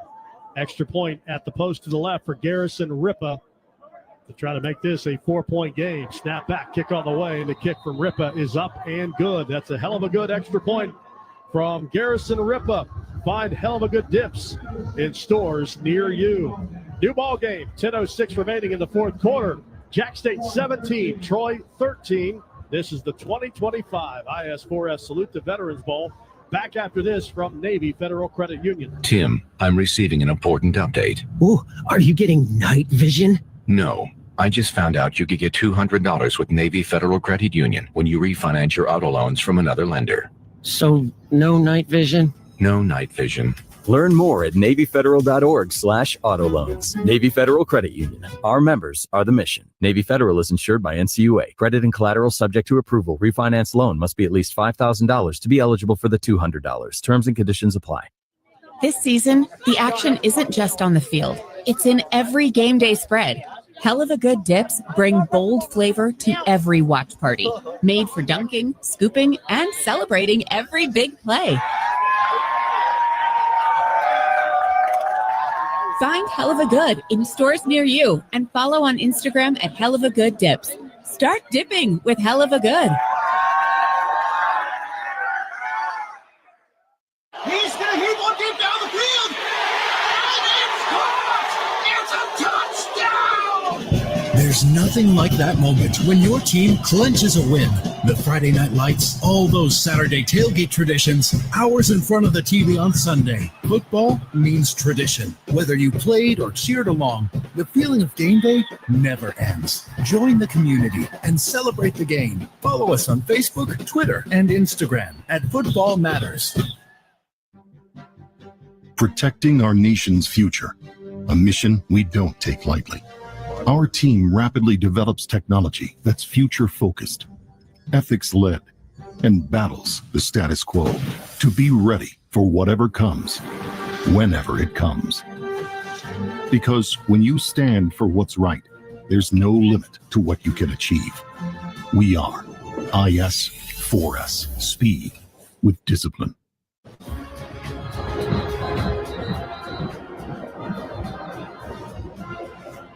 11-play, 47-yard drive, touchdown run from Andrew Paul puts Jack State back to the lead, 17-13, 10:06 remaining here in quarter number 4 in Montgomery, Alabama. Fans, don't forget to listen to Coca-Cola Bowl season radio for your favorite players that will be participating in the 101st East-West Shrine Game coming up on January 27, 2026 at the Ford Center at the Star in Frisco, Texas. You can hear that game live on Coca-Cola Bowl season radio. All right, answer time for Troy and the backup quarterback, Tucker Kilcrease, who's gone the distance here in this second half with Goose Crowder, the starting quarterback, re-injuring his ankle in the first half. Here's Ripa ready to kick it away. Troy had a 64-yard kickoff return on their last chance from DJ Epps. This one's going to be fielded at the goal line over the 5, 10, 15. Epps again to the 20, to the 25. Big hole, breaks the tackle, and finally will be ripped down at the 31-yard line as he was trying to find an escape route to get out to the left. They'll put him down at the 31-yard line, and a good special teams tackle made by Michael Petway. And Troy's done a nice job all night long on the kickoff return. They put their offense in nice starting field position. Here's an opportunity. Troy looking to get something going. You can't go get everything on one play. Maybe you take a shot, but I think can you pick up that first down, then try to get into a nice rhythm? Be interesting to see, do they decide to go with a little tempo here on this drive? Tucker Kilcrease on the night, 8 of 12, 79 yards, had the interception. He's going to hand the ball off to start the drive, and a nice 10-yard pickup off the left side for Dennis Palmer. And the transfer from Bethune-Cookman before he's tackled down by Max Sanders, and now Troy playing quicker. Right on cue. Pick up that first down. They get the tempo under center, ready to take the snap. Palmer remains in the backfield, gets the carry, crashes right between the tackles, breaks an initial tackle, and will pick up a solid 4 yards on another good first down run. Back-to-back winners for Palmer, where he is tackled down at the 48-yard line. That's the type of play you can certainly live with on first down, and now it's second down. That's where Troy's had a tough time all night long. Let's see what they go with here. Second down and a long 5, and a handoff sweeping to the left. Again, Palmer through a straight carry, and it's a positive for Troy as he rumbles down to the 44-yard line, going wide around the edge before he is chased down and put to the ground by the linebacker Thaxton Gallagher. And that's the read option where Kilcrease has the option to give it to the tailback as he did there, or to keep it. It was read very nicely. And another first down very quickly. Troy already into Jack State territory. 1st and 10, 8:35 remaining fourth quarter. Troy needs a touchdown. They're down by 4. It's been the Palmer show here on this drive. Play action to him, and Kilcrease breaks the pocket, runs out to the left, and is just going to scoot out of bounds at the 43-yard line with Thaxton Gallagher and Max Sanders in hot pursuit. Gallagher's a play-up guy. He came from Division II, the University of Charleston, in Charleston, West Virginia. And Gallagher played a nice second half here, that backup linebacker position in spell of Walker Osteen. Well played once again by the Gamecock secondary. Troy has tried to go deep a couple of different times, but has been defended well in the back end and really nowhere to go. Second down and 10. Kilcrease rips it over the middle, tightly guarded, and it's caught right at the lead stick. And now in a pile, it's a rugby scrum. Pushed down to the 31-yard line, and a nice strike thrown by Tucker Kilcrease as that one was pulled in for the first down for Ra Thomas. This is the same play that Troy ran a little bit earlier. They have Thomas on a comeback route. They have the running back releasing to the outside on the wheel route. At some point, I wouldn't be surprised if you see them take the shot on that wheel route. That's the second time they've tried to get down the field on that, and instead have come to the check down with Thomas, but nonetheless, it's another first down. Best catch of the night for Ra Thomas. He goes to the sideline. Gets a break here on this 1st and 10 from the 31-yard line. Play clock down to 5 seconds. Kilcrease stands up. Now he's going to run forward. Green grass ahead and slides in front of the oncoming linebacker. Started that slide at the 27-yard line and made a business decision there as Thaxton Gallagher was closing in with a head of steam. You understand, obviously, you want your quarterbacks to get down, but you really lose a couple of yards by sliding because obviously they move the ball back to where you began that slide. Gain of 4 on the scramble. Second down and 6. Both teams have their full allotment of timeouts here. Troy on the march after going behind by 4. And a handoff inside, and Palmer this time is keyed upon and dropped. Nice defensive play by Jack State. Shane Peyton Hodges, who has half a sack in the game, gets the stop right at the line of scrimmage. 3rd down and 6. Yeah, Hodges just flew into the backfield to make that tackle. Good read and good pursuit, and that puts Troy in a 3rd and medium situation. Wide receiver Ra Thomas checks back in on this 3rd down. He's lined up tight to the formation left. Trips wide to the right. Going to motion Peyton Higgins across the formation. 3rd down and 6. Kilcrease takes the snap, stands in, ball slips out of his hands. It went forward, no whistle blows. It's rolling out of bounds at the 21-yard line. The officials will discuss this. I believe it was a forward pass. He had already started forward from my vantage point. They're still talking it over. Have not made an official decision. certainly looked like an The incomplete ruling pass on the there. field is an incomplete pass. And Troy does not hesitate. They're going to go for it here on this fourth down. Rich Edwards of the Mid-American Conference crew. Fourth down for Troy. Both teams 0 for 1 on fourth down conversions tonight. Tucker Kilcrease takes the snap, stands in, four-man rush. He throws and a diving catch down to the 20-yard line and a first down. Peyton Higgins again gets it done on third down, and they're going to spot it at the 22. He took a last-second dive, but the question is, was his knee down before he extended the ball? They're marking it short. We'll get another look at this one. So that would be a turnover on downs.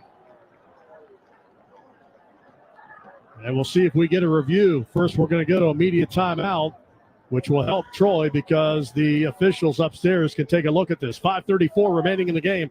Jack State 17, Troy 13. You're listening to Coca-Cola Bowl Season Radio, home of the 2025 Salute to Veterans Bowl. In 1917, Agnes and Herbert Greer recognized a need for high-quality cold-rolled strip steel. Their solution? They founded Greer Steel and built a state-of-the-art manufacturing facility to produce the highest quality strip steel available. The company was built one customer at a time. It was built with true relationships.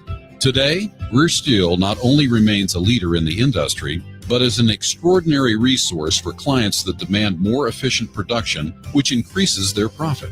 With a long reputation as an innovator, the Dover, Ohio mill is home to the Laser Matte Finisher, the only unit of its kind in the United States, plus a gold standard metallurgical lab.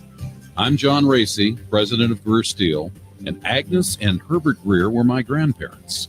We make steel that will meet your requirements and exceed your expectations. To learn more, visit us at GreerSteel.com.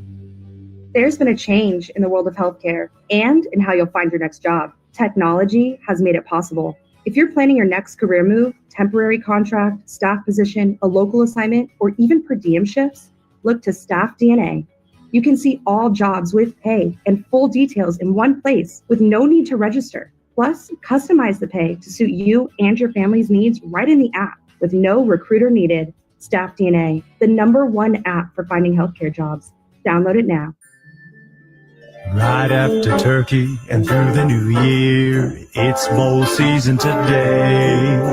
From big city lights to cold snowy nights, it's bowl season today.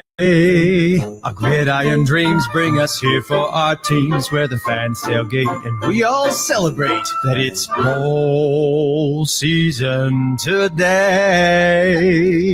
Happy bowl season, everybody.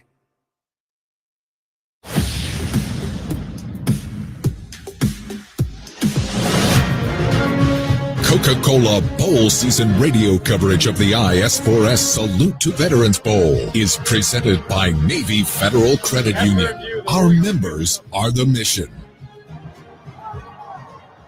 Well, review took place during that timeout, and it was pretty clear that Peyton Higgins used his knee to kind of catapult himself forward. So, great call on the field. It stands. Ball to 22, turnover on downs. To the naked eye, you saw him dive forward.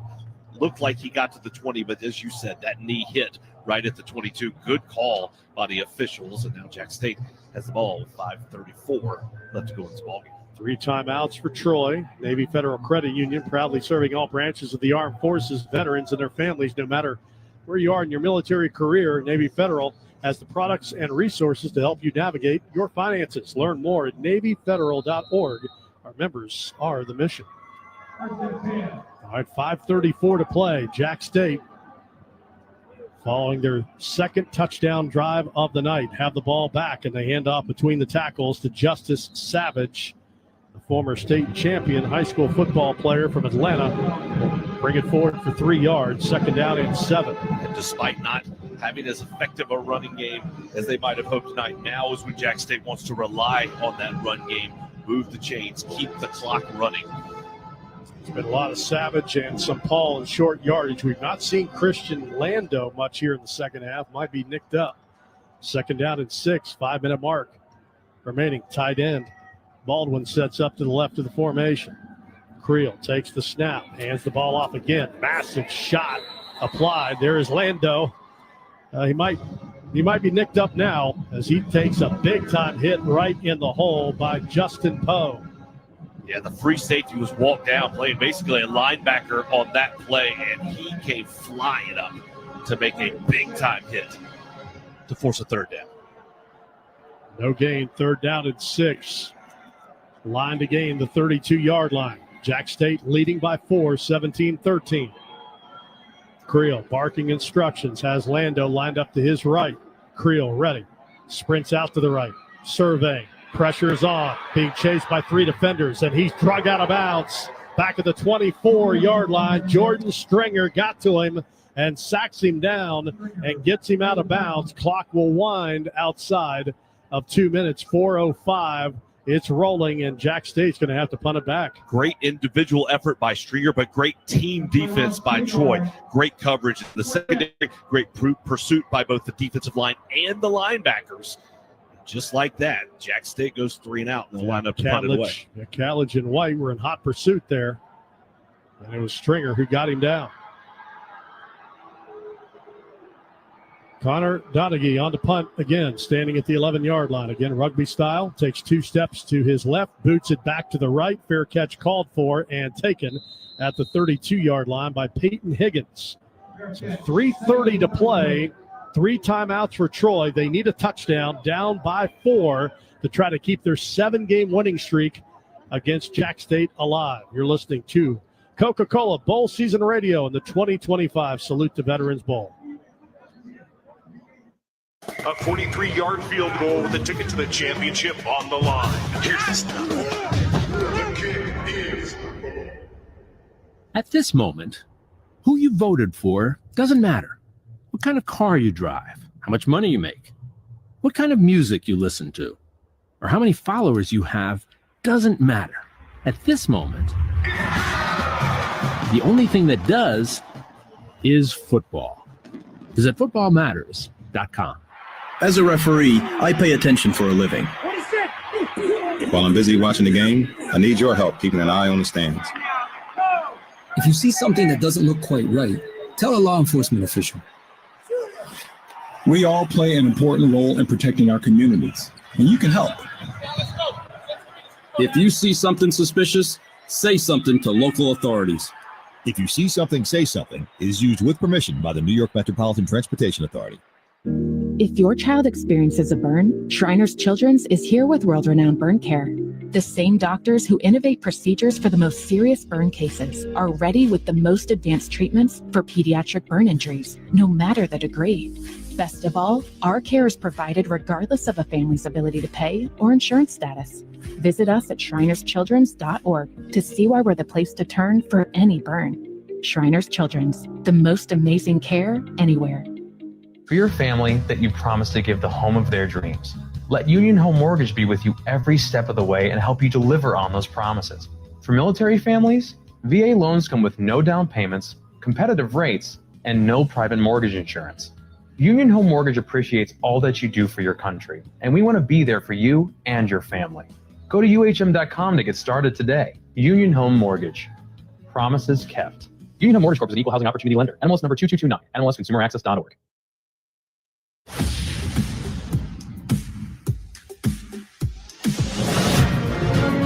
You're in Coca-Cola Bowl season. Now back to the IS4S Salute to Veterans Bowl.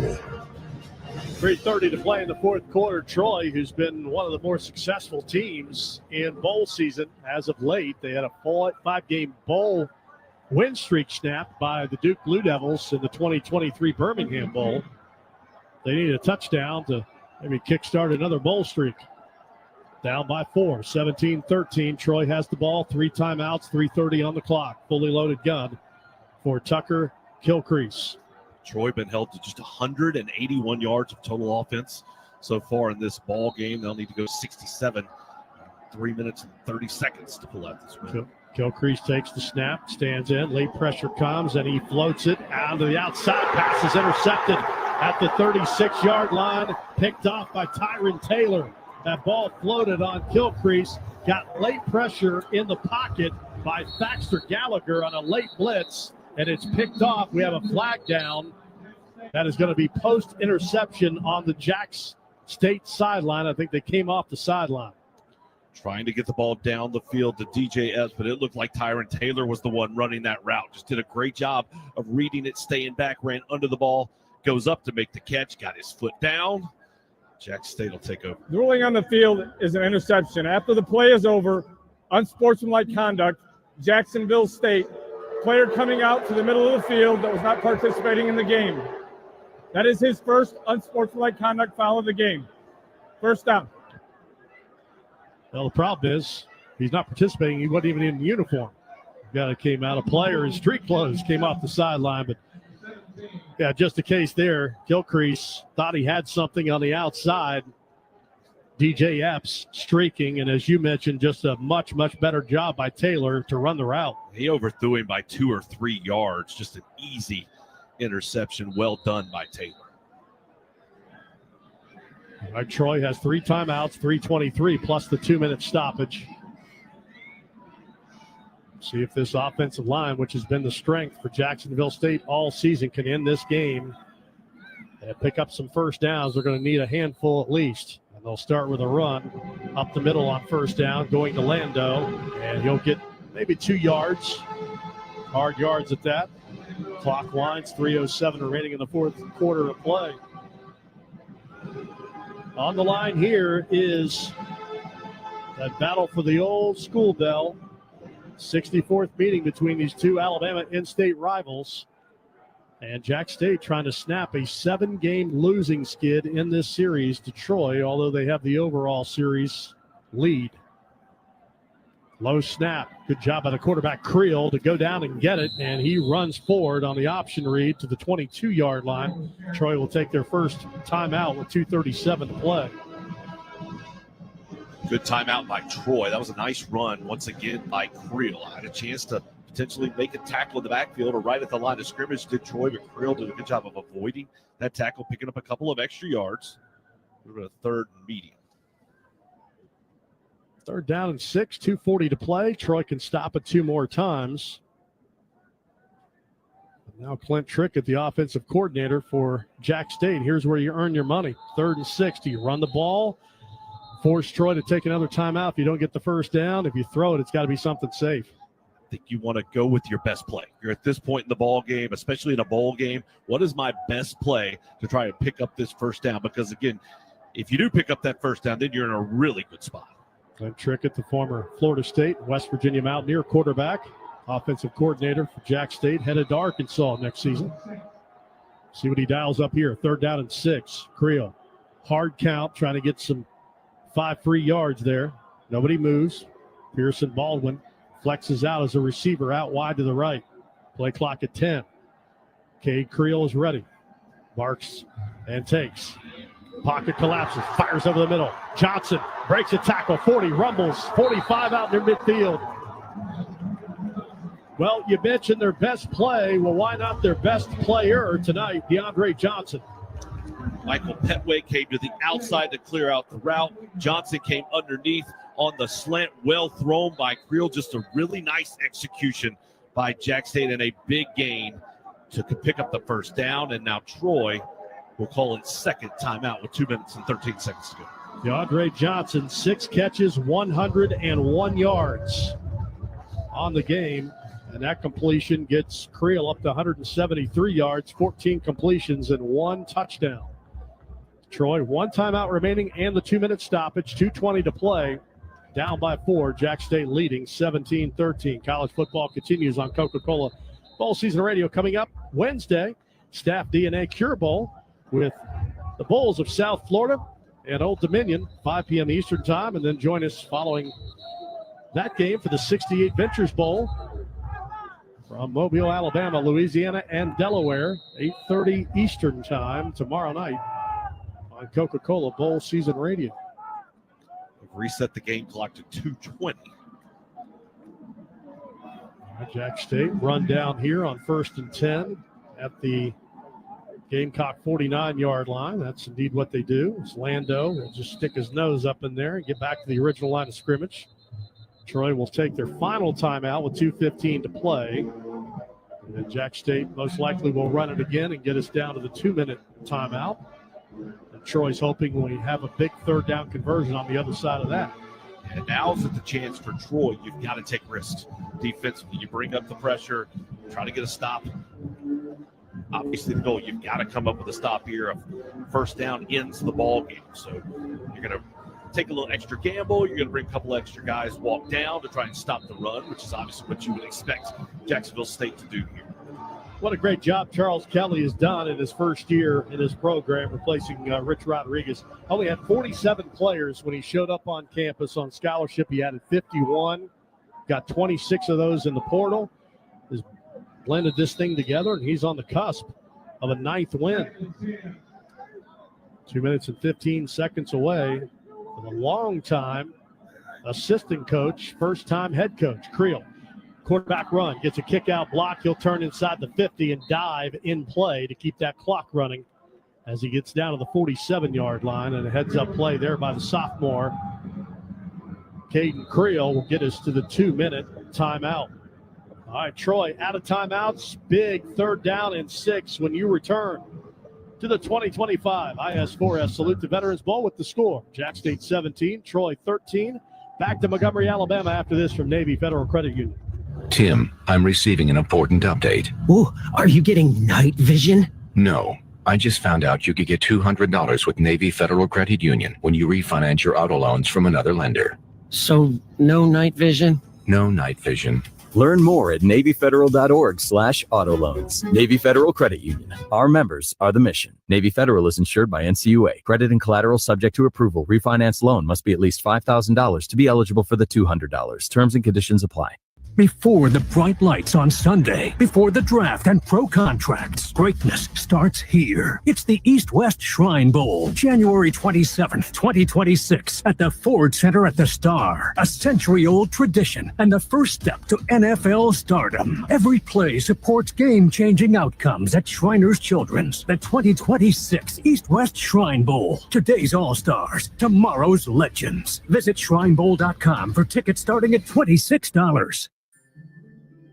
Right after turkey and through the new year, it's bowl season today. From big city lights to cold, snowy nights, it's bowl season today. Our gridiron dreams bring us here for our teams, where the fans tailgate and we all celebrate that it's bowl season today.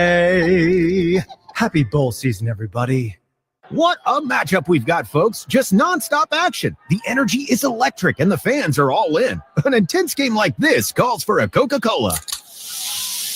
Crisp and refreshing. That's a game changer. Yeah, that taste scores every time. And just like that, they're back at it. Passionate fans and an ice-cold Coca-Cola. Now that's a winning combo. No matter the team, no matter the sport, everyone knows fan work is thirsty work. Enjoy a Coca-Cola.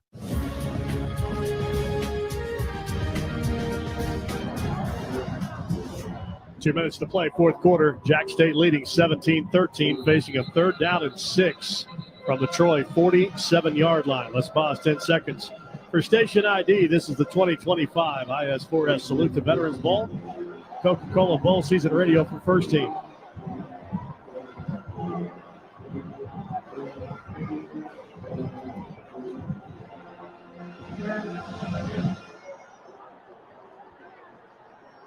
All right, here we go. Play the game. 3rd down and 6.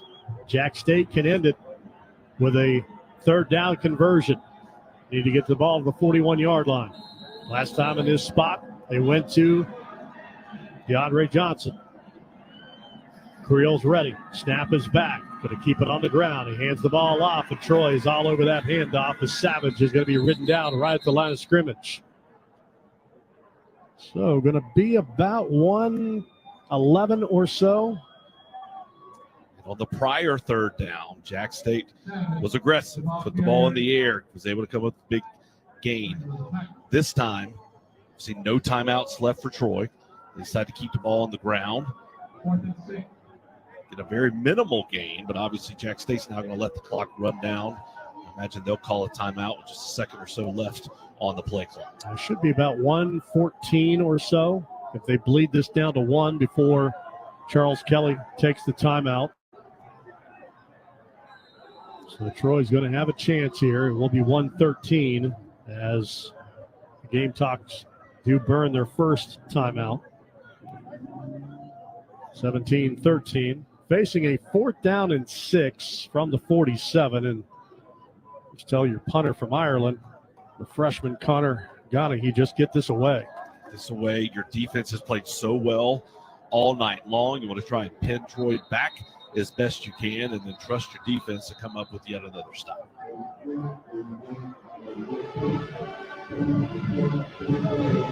And if you're Troy, you have to make the decision. Do I come after it? Do I bring the pressure? Or do I try to set up a nice return and maybe see if we can get some nice field position there?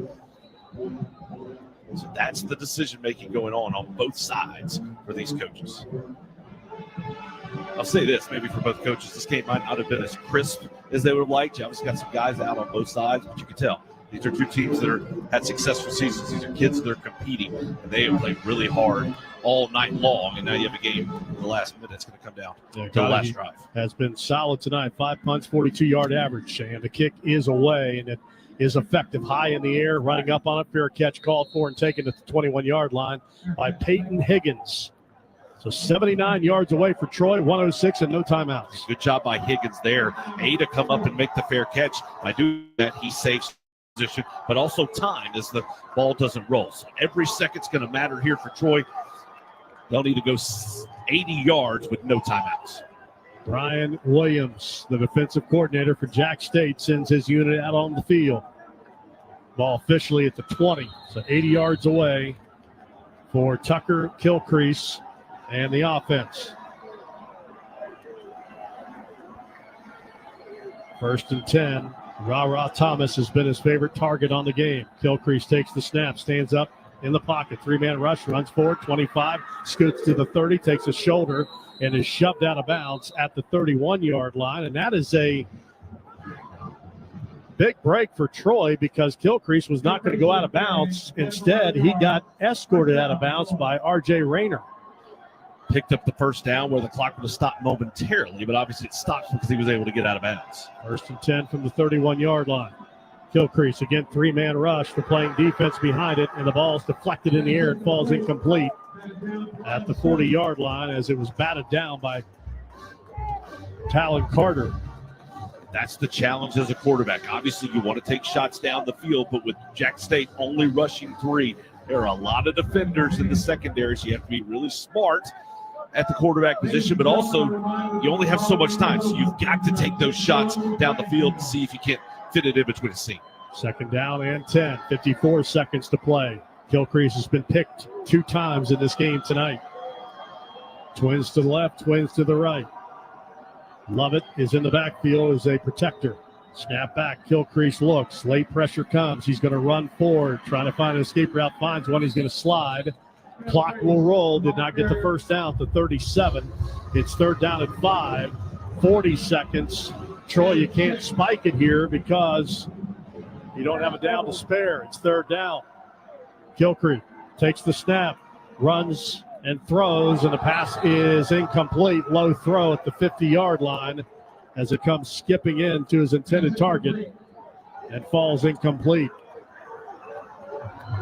Looking to hook up with Ethan Connor, the tight end. Here's the game. 4th down and 4, 28 seconds to play from the 32.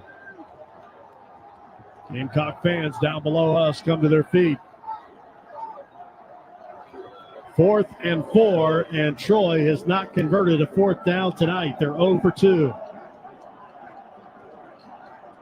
Kilcrease takes the snap, 4-man rush, throws underneath, pass caught, 1st down, and struggling to get out of bounds. Peyton Higgins is able to do so at the 41-yard line. Really nice job on 2 fronts by Higgins. One is getting just past the 6, knowing where you have to get on a 4th down. Kilcrease did a good job of recognizing and delivering the football, and then a nice extra effort by Higgins to get out of bounds. That allows Troy to kind of take a breath with 22 seconds to go. Troy down 4, out of timeouts, 22 seconds. And Chad, I know at some point, even with no timeouts, you got to take a deep shot and use the center of the field. You got time to get up and clock it, but you got to pick up a big chunk play somewhere in here. Gilcrease, snap back, 3-man rush this time, and the pressure comes, and he dumps it out of the backfield. It's dropped by Lovett at the 44. That is a plus for Troy because that was going to be a clock killer. I thought that would be the play where Troy would take the shot down the field. There's only 22 seconds left. They were very fortunate that ball fell incomplete. If he had caught it, you're going to look at maybe 10 seconds by the time you have a chance to clock the ball or even snap it once again.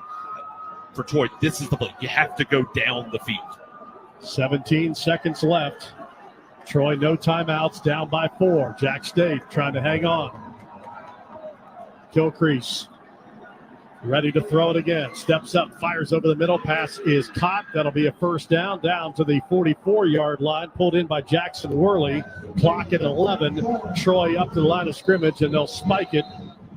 And they do with 9 seconds remaining. Second down and 10, and now you've got to work the sidelines or get a quick out, perhaps. You really have two options. Is probably want to run some type of out route, maybe in that 8 to 12-yard range. If you could try to do that, you could throw a ball across the middle, but you'd have to get down the field, make the catch, and go spike it. That's really tough. I think you take a quick out route, get out of bounds, and then try to take a shot to the end zone. Gilcrease ready for pass attempt 22 of the night. Steps up, clock at 5, and he throws. Pass is broken up at the 35-yard line, looking for Ra Thomas, and he was blanketed and had that one knocked away. Great coverage by R.J. Rayner. That's another play where if he catches it, the clock probably runs out. So Troy now, with 4 seconds left, will just have to throw the Hail Mary down the field. 4 seconds remaining, 17-13. Our score, final play of the game. Troy looking for a Hail Mary or maybe a pass interference penalty to extend the game. Jacksonville State puts 3 safeties all the way back inside the 5-yard line, just protecting the goal line. And now the Gamecocks will take a timeout defensively to make sure they get exactly what they want in terms of alignment. There's no questions and no confusion.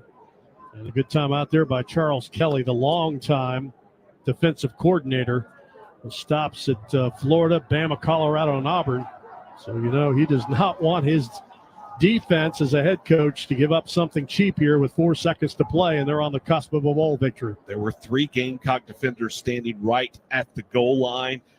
A lot of movement elsewhere on the field as Troy was getting lined up. Jack State was trying to get lined up. Good timeout there, and now you can set your defense exactly how you would like for it to be. Again, there will be 3 safeties deep near the goal line, and you'll have another 3 or 4 kind of at that second level running down the field with the receivers. So 44 yards away, so Gilcrease with the arm strength going to have to throw this one about 50 yards to get it into the end zone. That's what they're looking for. Got a couple of tall receivers, including Roman Mothershed, who's 6'4". Gilcrease, there he goes, throws it towards the goal line, and the pass is going to be tipped into the air and nearly caught.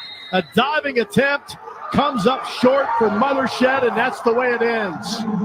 Jax State snaps the 7-game losing streak to Troy, and they win the Battle of the Old School Bell and a Veterans Bowl championship.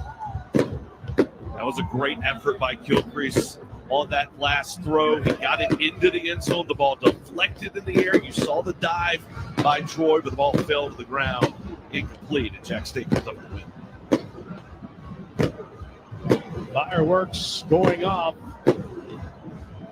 as Jack State, a 9th win on the season. What a way to end the year for the first-year head coach, Charles Kelly, as his football team will take home a bowl victory back to Jacksonville, Alabama, and a great matchup tonight against Troy.